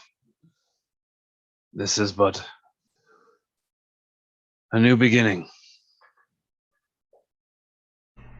but it is in fact a beginning.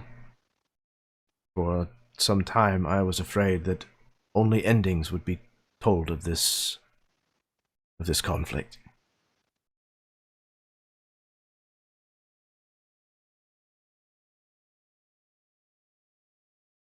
Has there Many been thanks. Go ahead. Has there been any word from the west? Have you heard anything? The crown seems to be otherwise occupied with other things going on in the kingdom. There appears to be a fairly sizable plague that is spreading in the north. Many have died, apparently. In the west, it appears that she kind of like looks towards Sir John and Sir Dane, and then kind of like turns away and kind of lowers her voice a little towards you, Tord. It would appear that some of the houses in the west are still keen on tearing each other apart, so there is a lot of unrest in the kingdom, and we were told that they could spare no one. Aside from, well, she kind of like stands back and claps you on the shoulder. Other than what it was that we needed, apparently. Well, I know you surely have your hand. What season is it? Actually, I'm trying to remember what we established. I want to say it was like want to say late we were headed, summer. Yeah, I think we were headed Early into fall. autumn. Yeah, that sounds about right.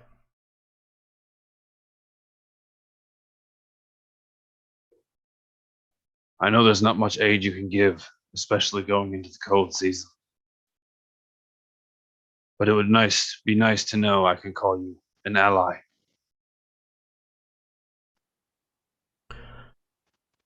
You certainly may. Tord, you and your friends have more than earned my loyalty. I am most certainly an ally.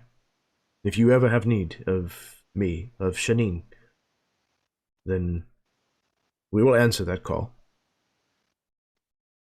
Then no, I haven't. I will not have forgotten. There we go. Tell me, your family, Sir Tord.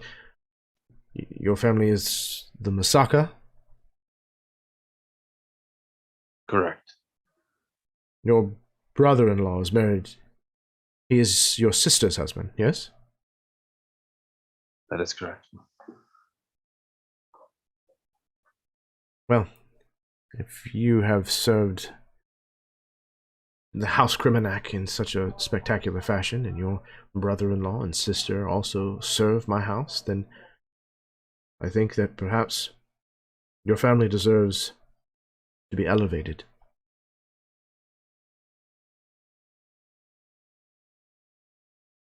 Your family, I understand you already serve a lord, and she kind of gestures towards Eddard.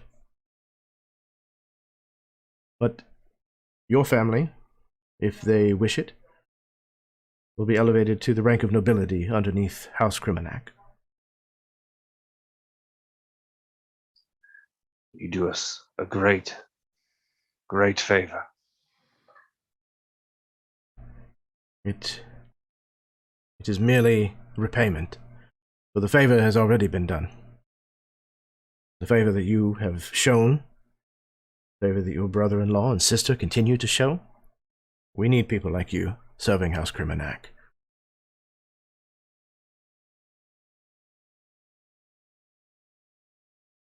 My brother works your stables as well, my lady.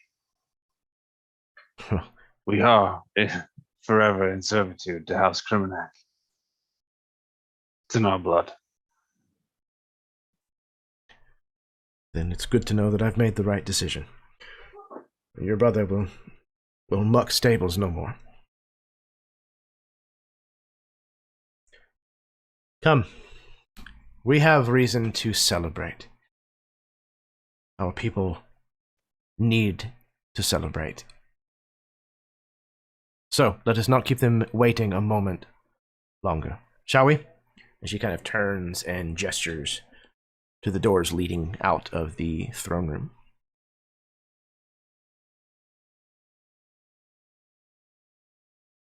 Okay.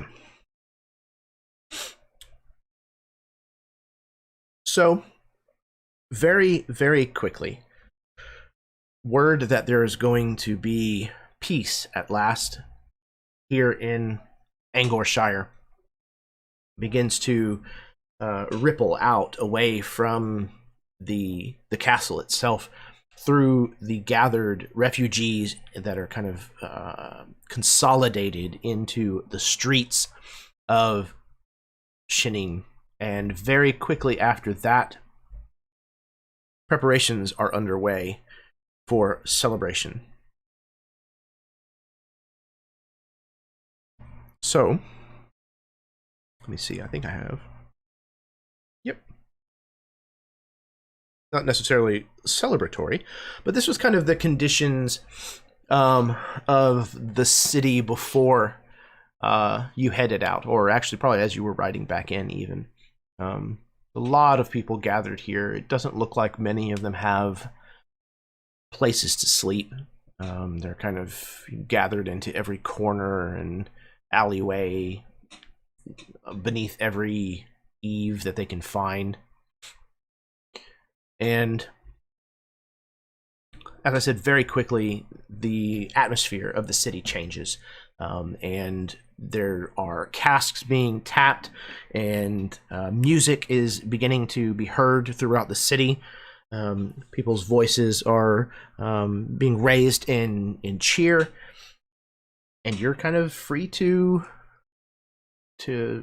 reap the rewards, if you will, to take some downtime, to relax, to party. So each of you, if you would, kind of tell me something that your character's getting up to during this this downtime.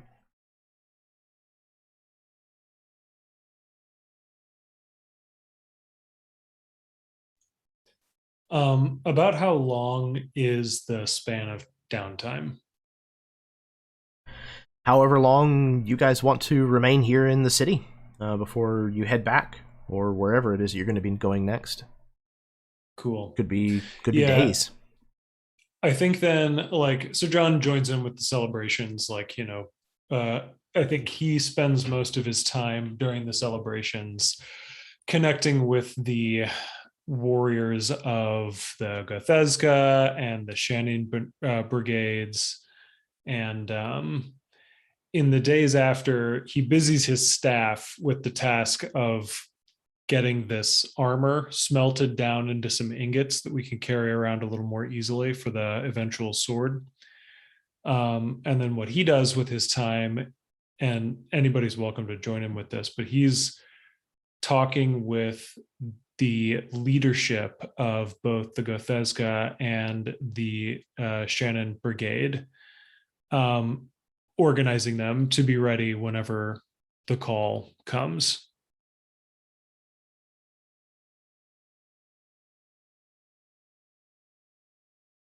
I don't have anything to add to that, but I would love to be part for it. Yeah, certainly. They will absolutely take any advice, training, techniques, tricks that you're willing to impart and use it to improve their martial discipline, so that if ever faced with this again or any kind of a similar situation, that they will be better prepared.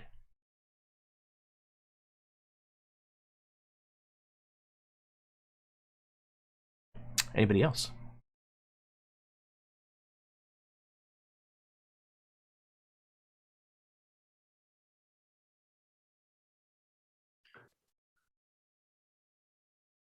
Tord will go see his family.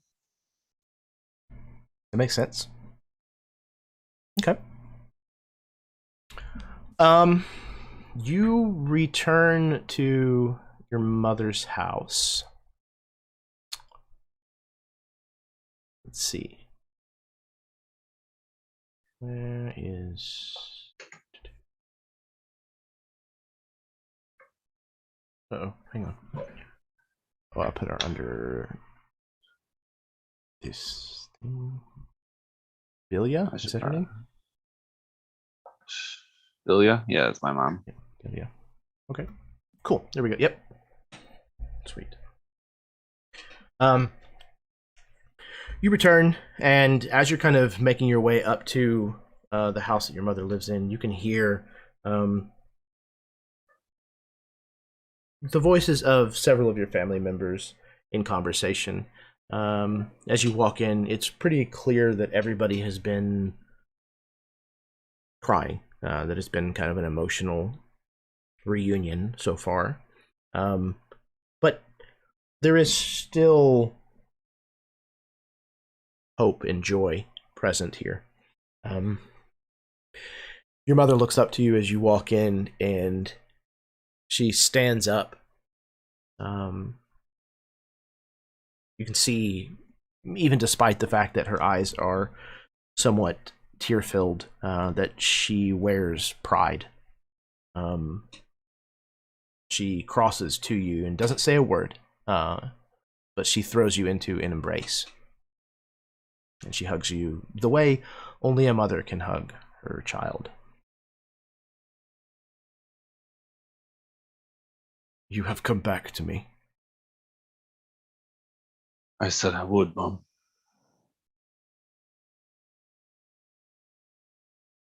You brought your brother and your sister back as well, as you said you would, Todd.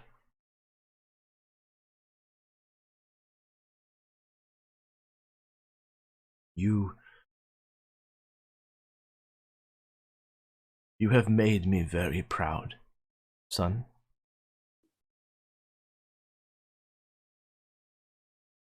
No. I've only done. Sorry, go ahead. No, I know what you faced was not easy. I was told what happened with your father.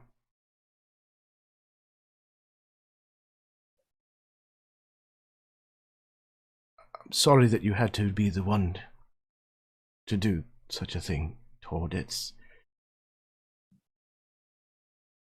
not fair that you had to burden that. You had to take that upon yourself. And I cannot even imagine the kind of weight that it must have upon your shoulders.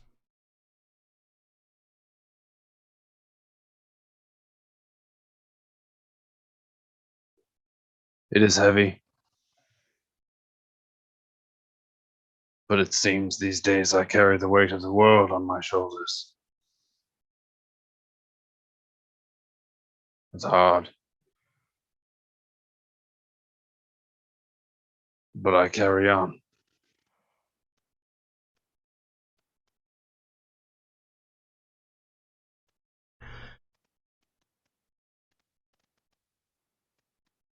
Here, I please, know. I'm sorry. You must please sit, Todd. Have a seat, please. You must be hungry. No, I haven't had quite an appetite lately.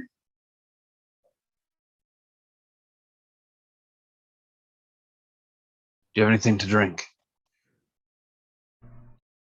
She kind of starts to reach for, whatever, dessert ale or, something that would be drunk during the day.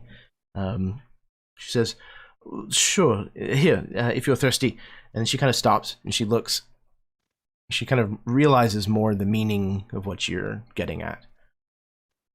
Yes, of course I do. Here. And she kind of reaches underneath a cabinet and pulls out a very old-looking bottle of wine. I think perhaps today is the day that we open this bottle. We should celebrate. All of us. Of course, everyone. And she kind of like musters, the family together. They all begin producing, their tankards and things. And she opens the bottle, pours it amongst everyone present, and she begins to raise her tankard, and then she stops and she looks to you instead. She says, Tord, would you please honor us with a toast? Tord swills his glass for a moment.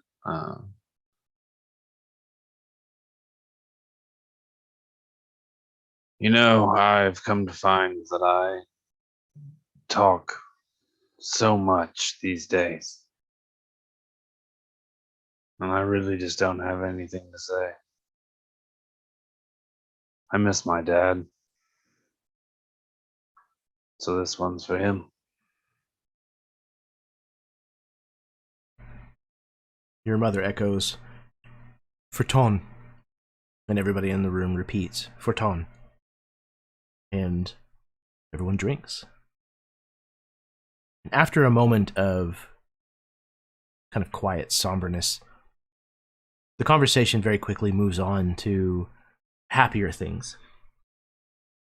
The fact that your brother, your sisters are safe now. That your family, though it may be somewhat smaller, is safe, sound, and together. We've been raised. Our clan is noble now.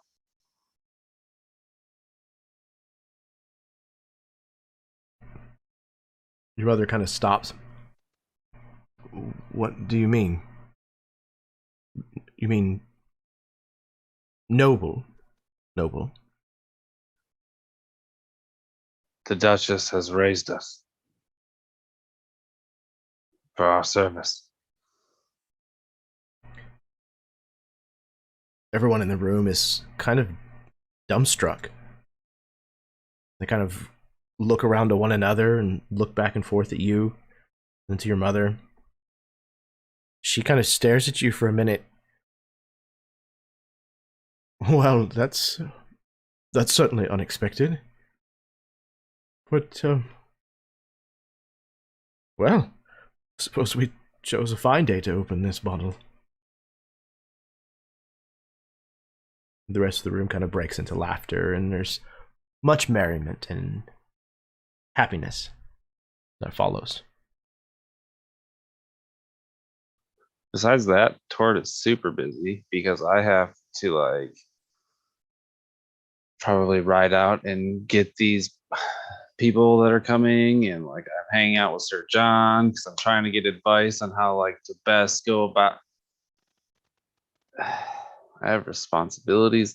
I'm so busy. What is downtime? Also, Tord would like to look into that armor.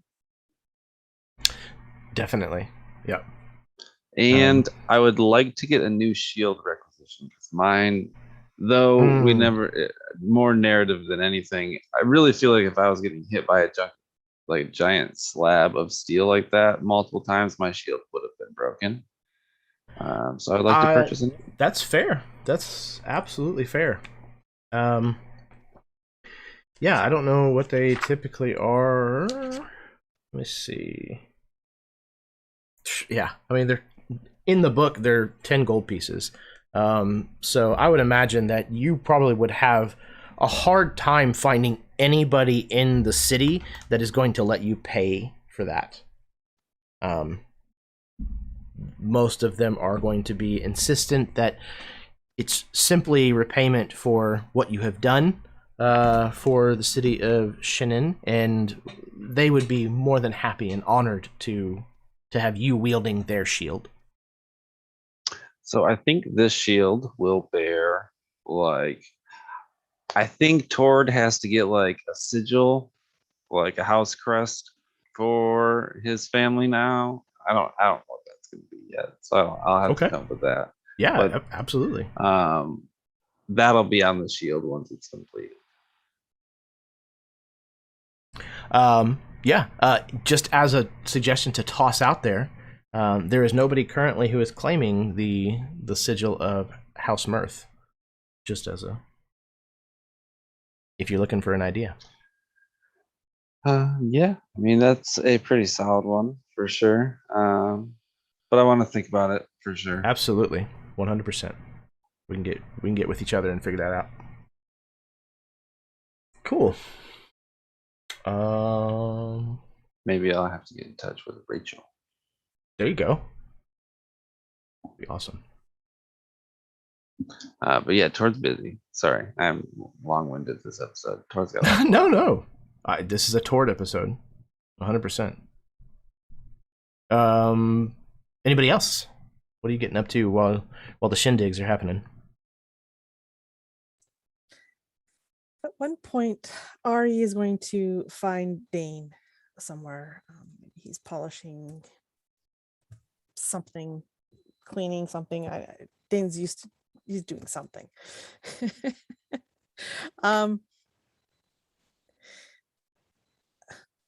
And she kind of just catches him doing whatever it is. That was pretty foolish, calling on them. It's not. It could have been so much worse than it was. What were you thinking?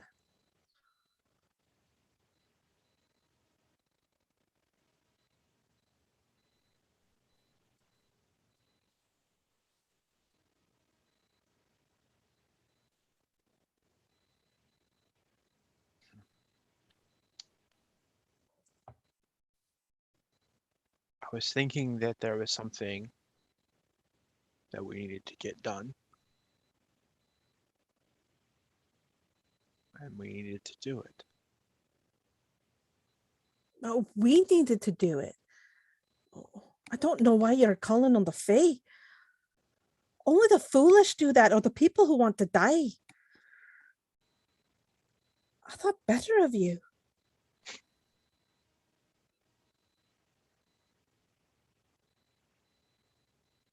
Okay. Well, that's it. You're just going to stand there and take it. Who are you?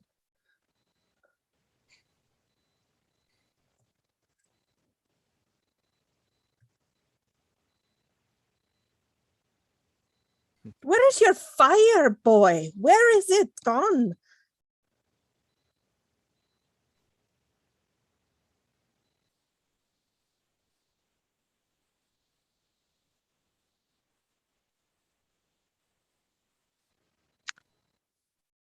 I died for us.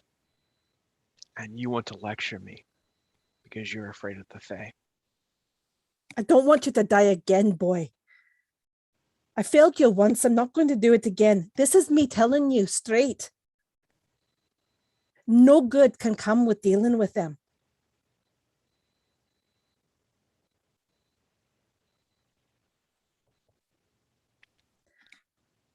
And your firstborn is yours again. I got it back for you. Don't ever do that again. You'll never know what you'd be missing.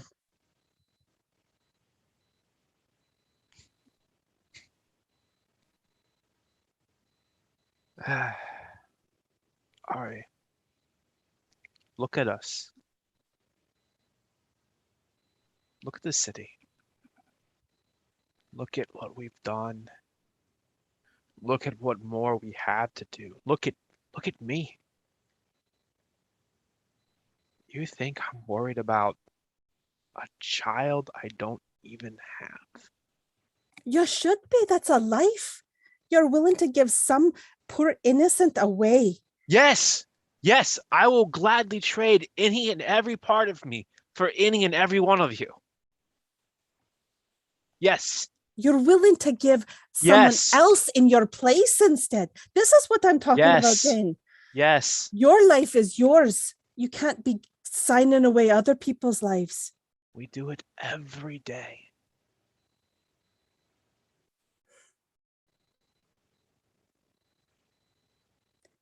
No, we don't. I,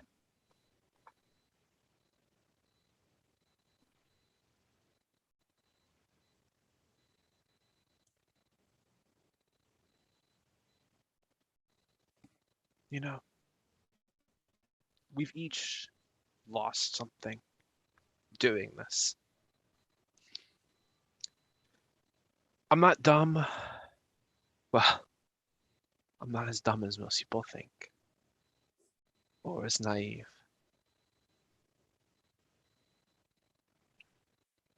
I saw the way you changed that night after the owl messenger. I saw the look on Tord's face when he was dead and with his wife. Sir John and his father. We've all lost something. I thought at least that part you'd understand. The cost to us, how much does it matter anymore? It matters. It matters to me. I lost you once, Dane, because I couldn't save you. I was too slow, and I am not going to let that happen again. And at this point, she's just grabs you in this like strongest bear hug that she's ever given. You've got to be wiser. I can't bear it.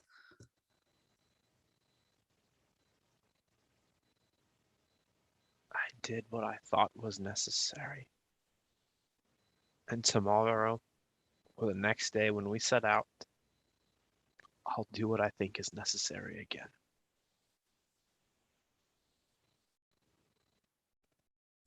That is what I'm afraid of. Yeah. We've each been asked to do something, and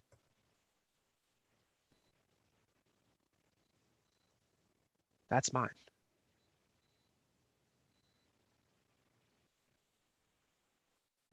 I just want you to understand. It is not just yours. Don't ever give that away again. Because this is not just yours. Oh, If you I'm want not- to give your soul, that's yours. I would not agree with that either, but that is yours to give. You don't give someone else's. There won't be someone else, Ari. You don't know that.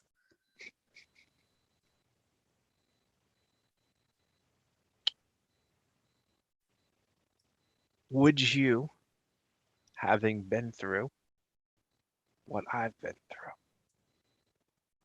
not knowing what, and he like shows like the rust, and you can see it on your hands, on your arms, like where you touched him, not knowing what this means.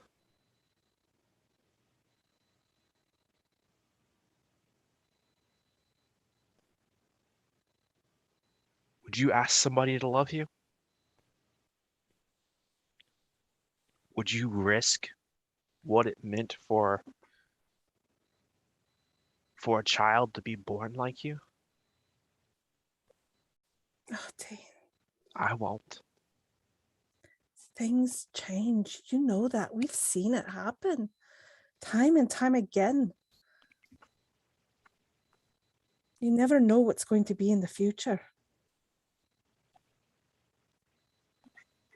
I don't, but I knew what was going to be right then.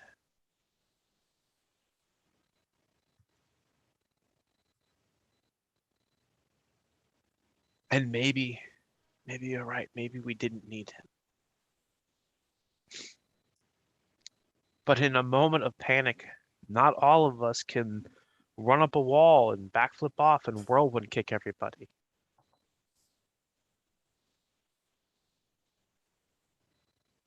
Not all of us can pull forth magics from the air and heal people either. No. And so we each have our part to play. But if we had gone in there, did you know for certain that the magic was going to fail? That we'd be brought back to the camp and that Tord would be standing over the body? I didn't. So I took a risk. I took a chance. to see.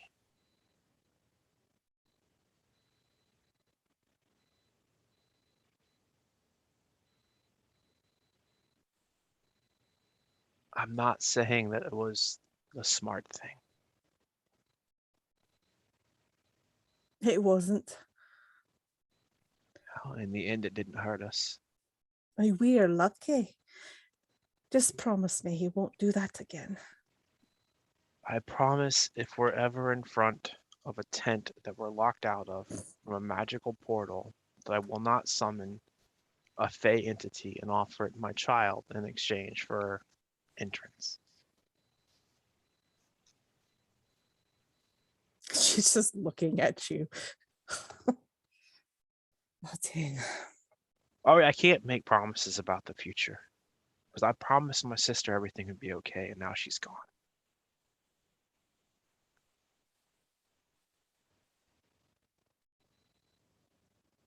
So what I can promise is that I will keep doing what's necessary every day to fix that. And every day to make sure that Sir John's father's okay, and that Tord's family's back, and that his people aren't overrun, and that our kingdom doesn't fall, and that this world has a future.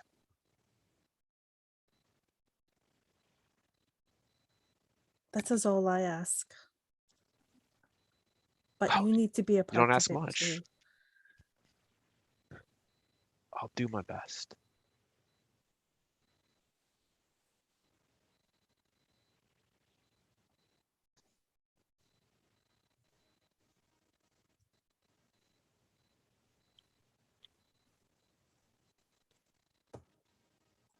And thanks for getting my kid thing back, I guess. One day, you'll be happy I did.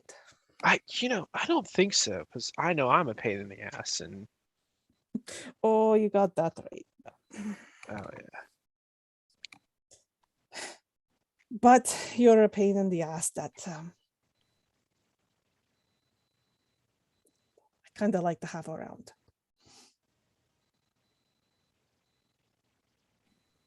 Yeah, well, you're not so bad yourself. For an elf. Pass me that. And she was going to start doing whatever, joining in, doing whatever it was that you were doing before she interrupted you. Okay.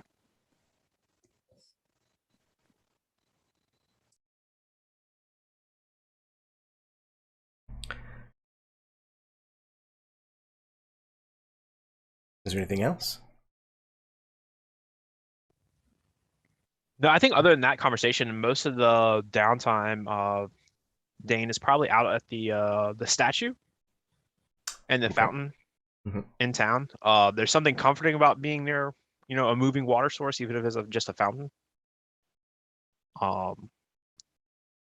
And at least being out there and sort of like people watching and keeps his mind off of like what's next, like or maybe it just lets him think about it in a not like direct manner, right? Like, you sort of sit and you ponder things, like when you're just out in like a park watching people come by, you're not necessarily concentrating on it, but yeah, there's that sort of mentality.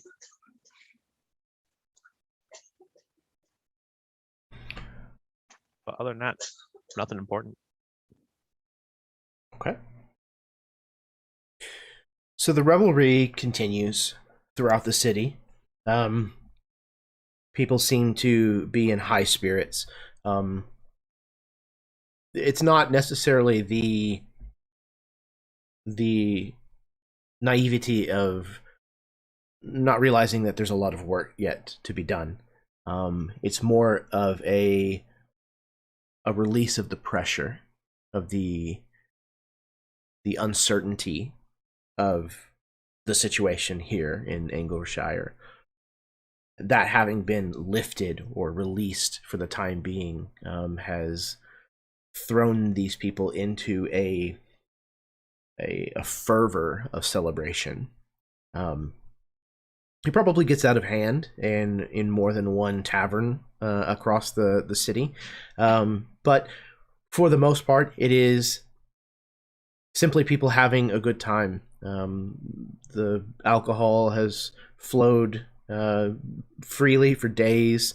Like I said, there has been music and dancing. There's been reenactments of what people's understanding of the slaying of Suringsatan was. There's probably even more than one rendition of Tord's name that is now kind of floating around the city, connected to this event.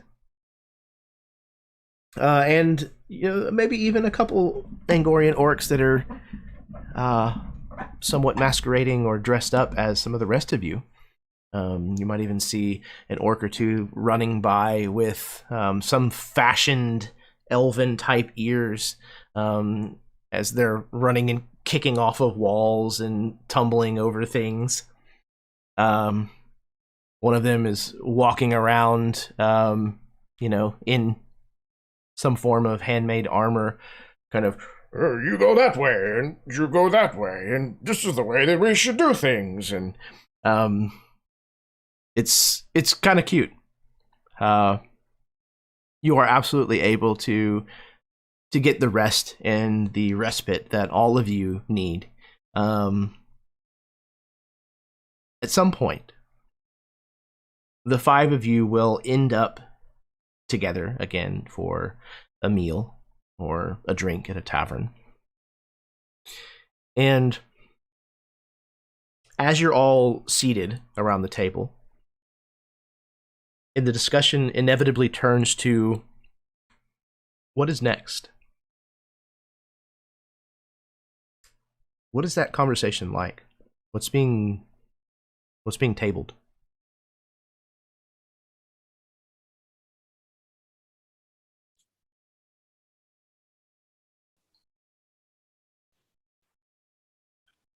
To see that you have all survived the revelry.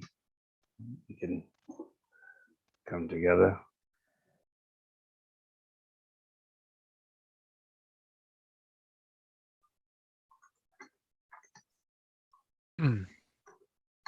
So,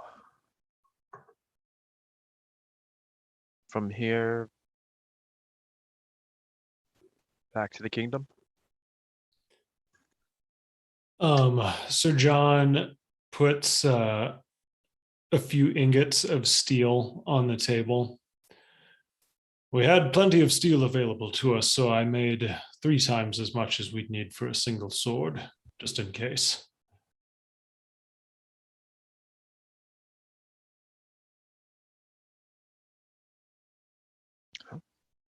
I suppose at least we can check that off the list.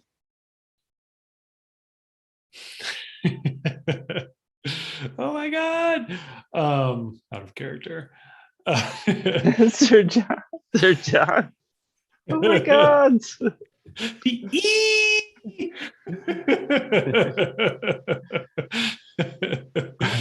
No, I think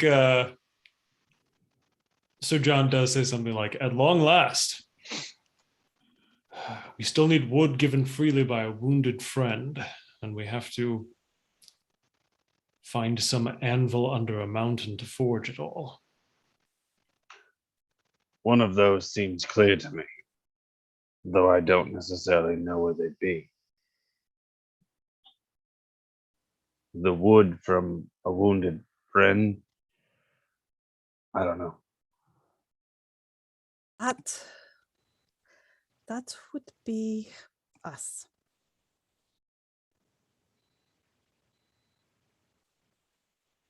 In the north. Our people Bencha. are... Yes. We have always, since this joining of our peoples, been there. And now our people are being turned against, murdered, hung as black magic users for just being who they are. Our relationships are fracturing. I've seen it in our travels here. That is the wood where we need to seek it.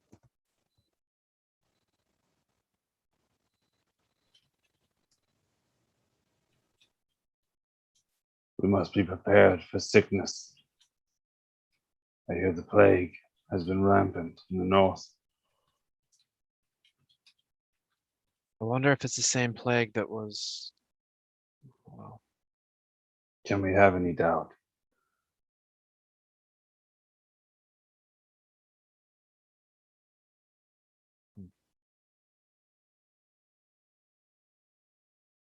Sir John, I also hear that tensions have remained at the increase for the civil discourse between the houses.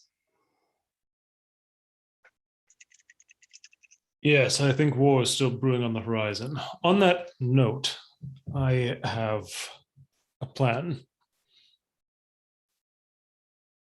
This land is devastated, but it still has warriors. The warriors need time to rest, recover, heal their lands, but eventually we can call upon them should we need. There are warriors in other lands that we have helped and might call upon as well.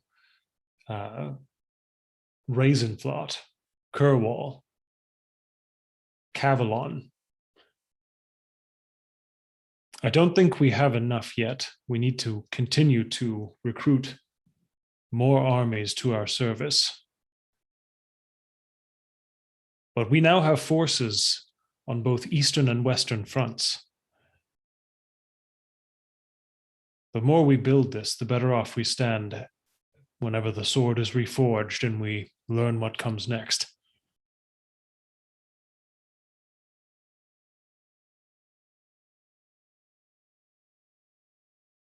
I'm confident. A few days ago, I thought I was going to die again. And today I feel confident.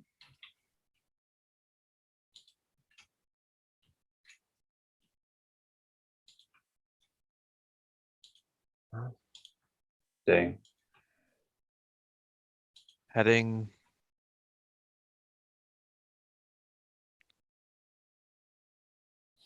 north.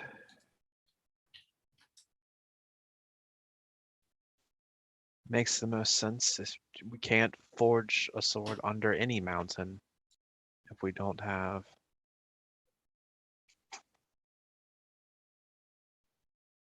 all the parts of it.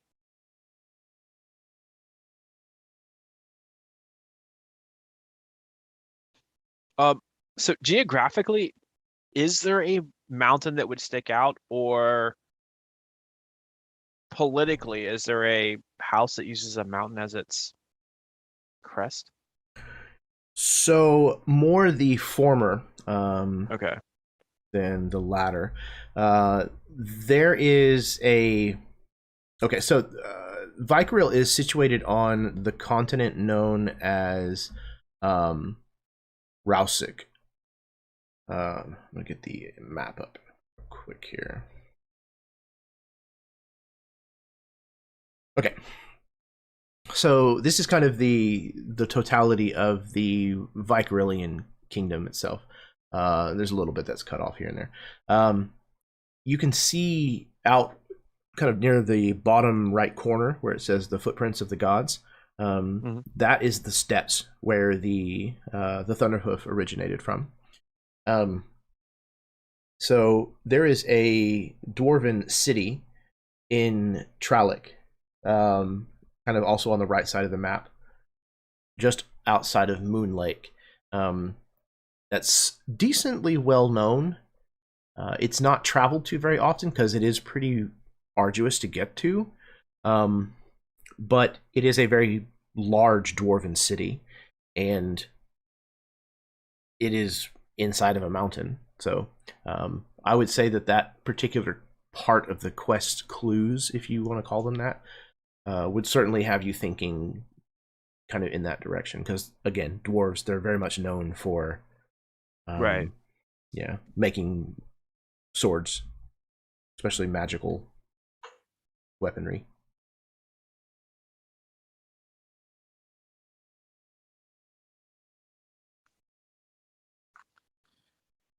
Yeah, fire dragon. Just noticed that too again. I was reading it. I was like, yeah, okay. Wait. Excuse me. It's fine. It's fine. So if we head back west, we could send message to the queen we to make have- sure. Do we have allies in the north at all? Baneshell, it's the closest that we have. I don't know if we call Baneshell an ally. Oh, well, he gave us a letter that said, please don't kill them, essentially. That's Okay. better than a lot of people have done for us. He's just afraid.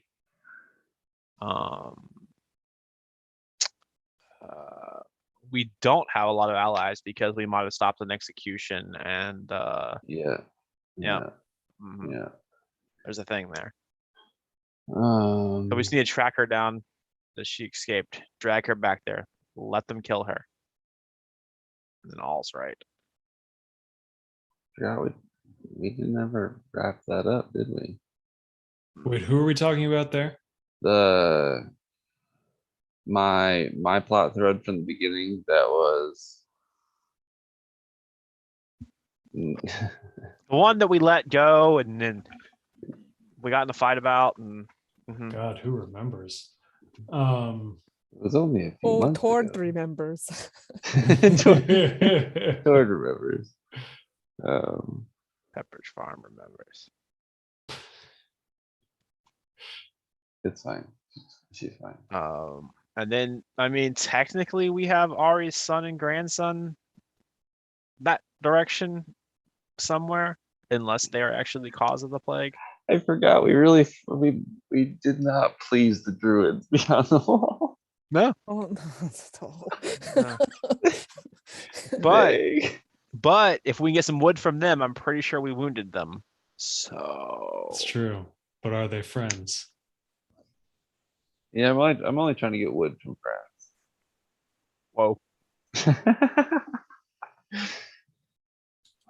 I mean, you know, you do you. Well, apparently. I digress. We don't have like a good way in outside of Warrington. Right, which is also an epicenter of a plague. Yeah, so Warrington is kind of the most furthest north recognized part of the kingdom of Vykaril.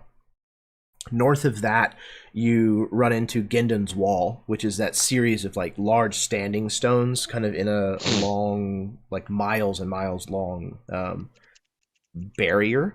At one time, you have been told, that you've been brought up to believe that there was a magic that kind of was a part of those stones at one point that kept the elven lands isolated from the human lands. And this is like ancient history, like before Ari's, you know, parents lived, kind of thing.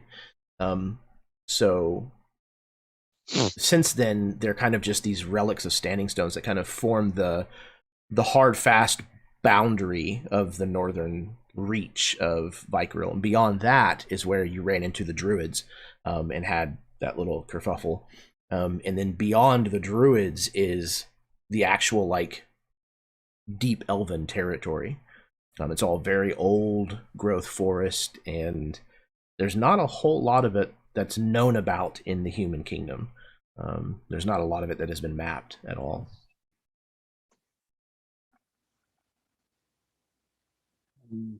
Then as we travel west, we still have the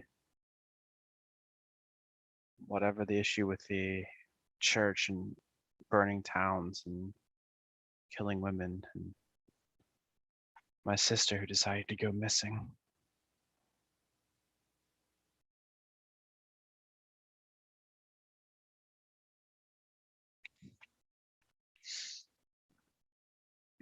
It's hard as it is for me to say that we don't need to detour for that. If we did discover something along the way.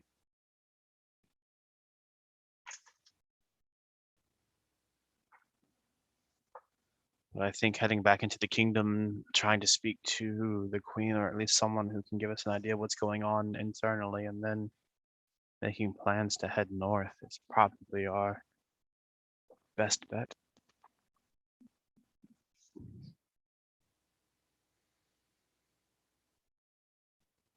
Can you bring up the world map again, Jeremy? Absolutely. Just 1 second here. Thank you. Hmm?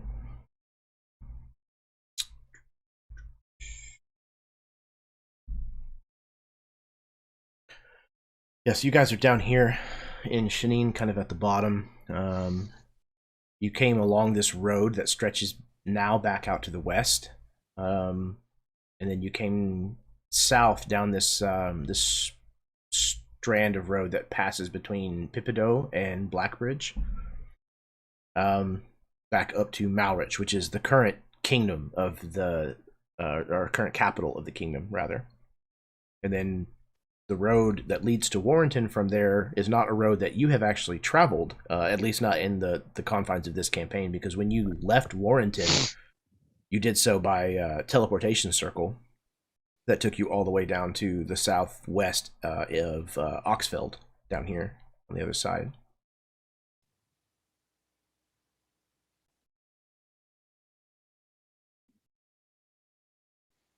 If we do Right. go back that way, we could stop in and see if my father's returned. He would at least have some news from his travels around the kingdom.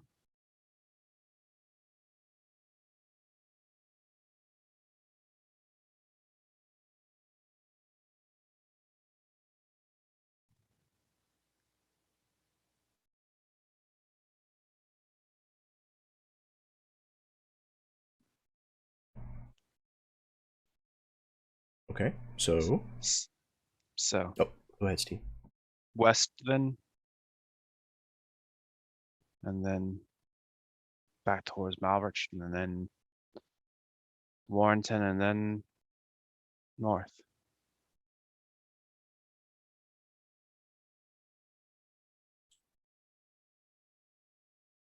I do wish we made more friends along the way. Perhaps we'll have another chance. Our actions seem to be very divisive. We could change that.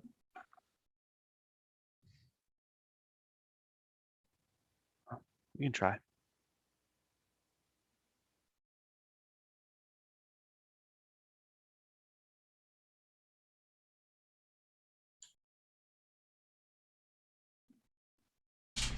Okay, excellent. So you are able to spend however much time you would like to here in Shinin, preparing for the lengthy travel back to Malrich, which you know will take some number of weeks. It took you quite a bit of time to travel. It's pretty much a journey that you just made before setting out into the ravaged portion of Angorshire and dealing with the Thunderhoof. So you know the kind of situation that the countryside was in as you pushed your way east out here to Shinin. And as Dane pointed out, things were not overly great in a lot of the places that you came through. So as you prepare yourselves for the return, I think that's where we're going to call it for this evening. So we'll have a little bit of time until next session to kind of figure out what you might want to make sure that you have in the way of provisions. We can work out the details about some of this new gear that you found, that you managed to gather, and make some plans.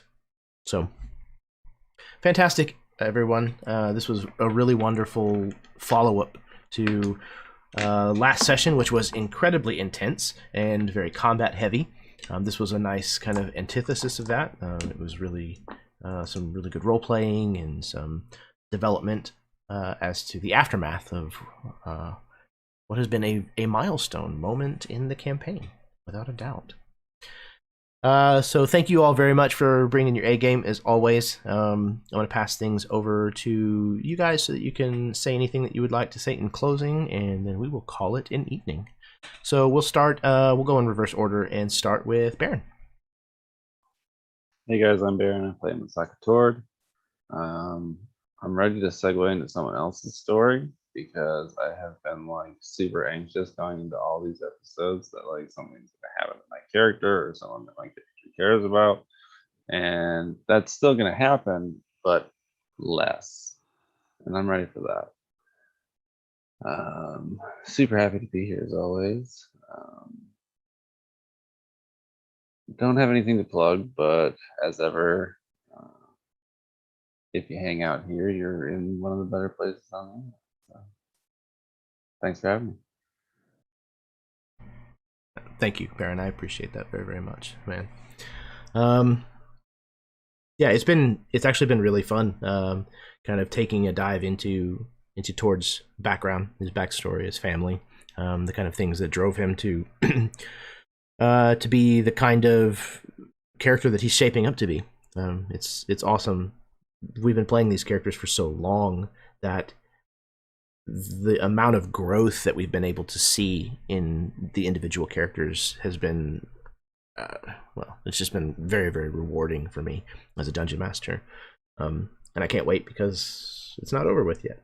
So I'm excited to see where some of these people end up at the end of all of this. Yeah, this has definitely been one of the biggest, I don't know what the term would be, but the most influential the PCs have kind of been in the machinations of like the world of a campaign, where they've earned titles and estates and that kind of stuff. That's not something I've done a lot. Excited about that today. That was super cool. Yeah, good. I'm glad. Yeah, to me that's always been a very big part of Arthurian stories is people rising in station because of their merits and their deeds and stuff. So I'm glad that that feels like a good reward for this campaign. All right, next up we have Karen. Hello everyone, thank you for watching. I play Ariana. So I love this game. I love this group. It's amazing. And guess what, guys? 3 years in, we started the campaign. Woohoo! Yes, we did it. Cannot wait to see where this is going to go and how our choices are going to have affected what we're going to run into. Oh no! It's going to be fun. I cannot wait. There are no consequences for actions in this campaign. None. Yeah, there's definitely some fucked up, torturous shit that's coming down the pipe for everybody. So don't worry. Baron, you think you might be done? No, you're not. But but less. We'll see. Depends. No. Yeah, I'm sure Tord might not be the focus as often, or at least as consistently. But we'll see. Yeah, I'm super excited. Like I said, we've been building to this particular moment for some time. You have the first ingredient of the new sword. So pleased. All right. Speaking of so pleased, Steve. Hey, yeah, so I play Dane. I'm a person who gets scolded by Ari on like a normal basis now. It used to be Sir John. Now it's Ari. So thanks, Mom and Dad. Anytime. They're gonna tag up on me in one of these episodes, and I will lose my shit and have to kill them both. That's the only way I see out of it. No, great session. I have so thoroughly enjoyed getting to watch the world of Tord. So that's been a lot of fun. Um, I think it turned out a little too happy for him, so I'm still waiting for that he's gonna get his. So yeah, something else to look forward to. But yeah, I appreciate the game, and I look forward to the next session. Fantastic. Yeah.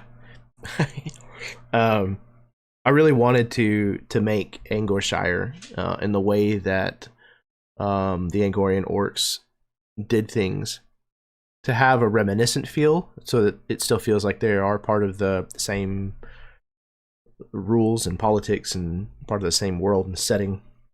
But I wanted it to feel drastically different from what we kind of saw and engaged with in Kerwall with Sir John's story and the dive that we took into what was going on with House Lightnor. So yeah, I'm really happy with how this chapter has kind of come about. All right, last but certainly not least, Eli. Hey, thanks everybody for watching. I'm just going to repeat what I said earlier. Eee! We got some steel. I'm stoked to be on track on this path, that it's going to be fun seeing where it goes. And yeah, it was a blast. I gotta point out, I was the one who said we were going to kill the war chief, and everybody was like, but No. I was there with you from the beginning. You're like, we're gonna do this. I was like, yeah, we're gonna do this. Right. And in fairness, I was like, hey, we're fairy tale heroes and like the future of the world, and everybody was like, what's this kid talking about? Yeah, and now here we are. You all can say that now, but the thing is, those Oh no, I moments were totally recorded. didn't believe you, but Those moments were recorded, and we can go back and we can know for certain who was a believer and who wasn't. And I just want to say, I feel really good right now. We were sober when we said ours. I'm not so sure Sir John was. No, and that's it for me. It was a great time. Thanks, Jeremy. Absolutely, my pleasure. Yeah, I love this group. I love the fact that we've been playing these characters and the trials and tribulations that they go through for so long now, that they feel like family. I feel like I understand how most of them would react in any given situation, but it's fun to see anyways, because you guys still surprise me every session. The decisions you make, the things you decide to have your characters do or say or not do in some situations, and it keeps me on my toes, which is always really fun, like summoning Fearnay before going into the door, or like pulling out the shackles from 3 years ago that haven't been brought up or mentioned since you got them, and using them in probably the most perfectly tailored situation that you could have used them in. Karen was playing the long game. Yeah, no joke. She overheard something forever ago, and she's like, I'm an elf, patience. It's 3 years. But what we definitely learned was, if you ever need to break a magic encounter, just mind cage followed up by some magical shackles, and it just turns into a slugfest. Yeah, done. That certainly. Still, I'm flabbergasted by how drastic that changed that encounter, but in such a good way.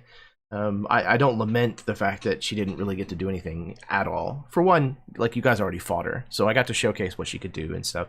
So it was a perfect resolution. Yeah, it was just a really cool moment. And this campaign has been full of moments like that that have caught me off guard in the best way possible. And that is no small part due to the love and attention and detail and care that all of you have taken, not only with your characters individually, but with everybody else's characters and the relationships that you have with them, and with the setting, the world, how much you guys have added to it and respected what I've kind of given to you as a part of the setting, and then turned it around and made it even better. So much love to all of you. Thank you.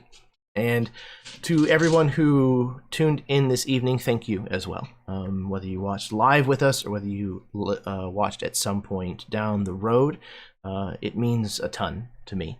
As a dungeon master, as a content producer, as a creator, obviously my first and foremost concern and audience are the people here in the game that are playing with me. But to know that there are people out there who are also enjoying what we're doing, it's huge for me. So thank you. If you did like this game, hit the like button. If you like what I do, hit the subscribe button. You can watch all the games that I have. I think there's 270 something videos on the channel as of now, and I'm looking forward to the next 270. So yeah, if you really like what I do, then spread the word. Talk about it, social media, share the link around, tell your friends.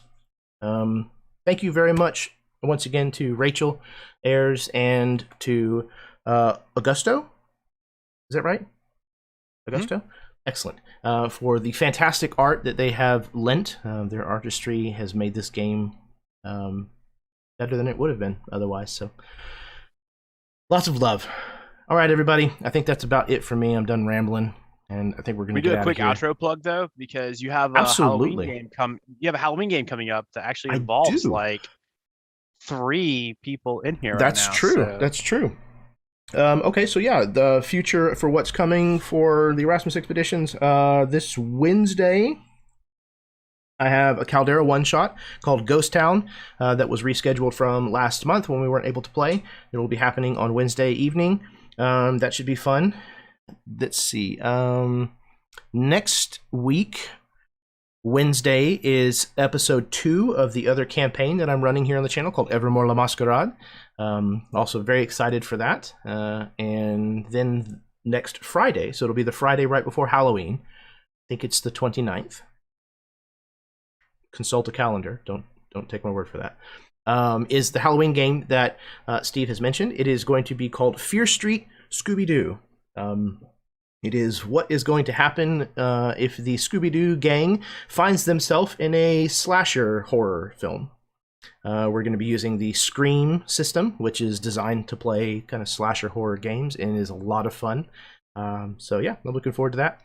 And I think that'll round out the month for us here on the channel. So yeah. Well, if there is nothing else, miss you, Josh, very much.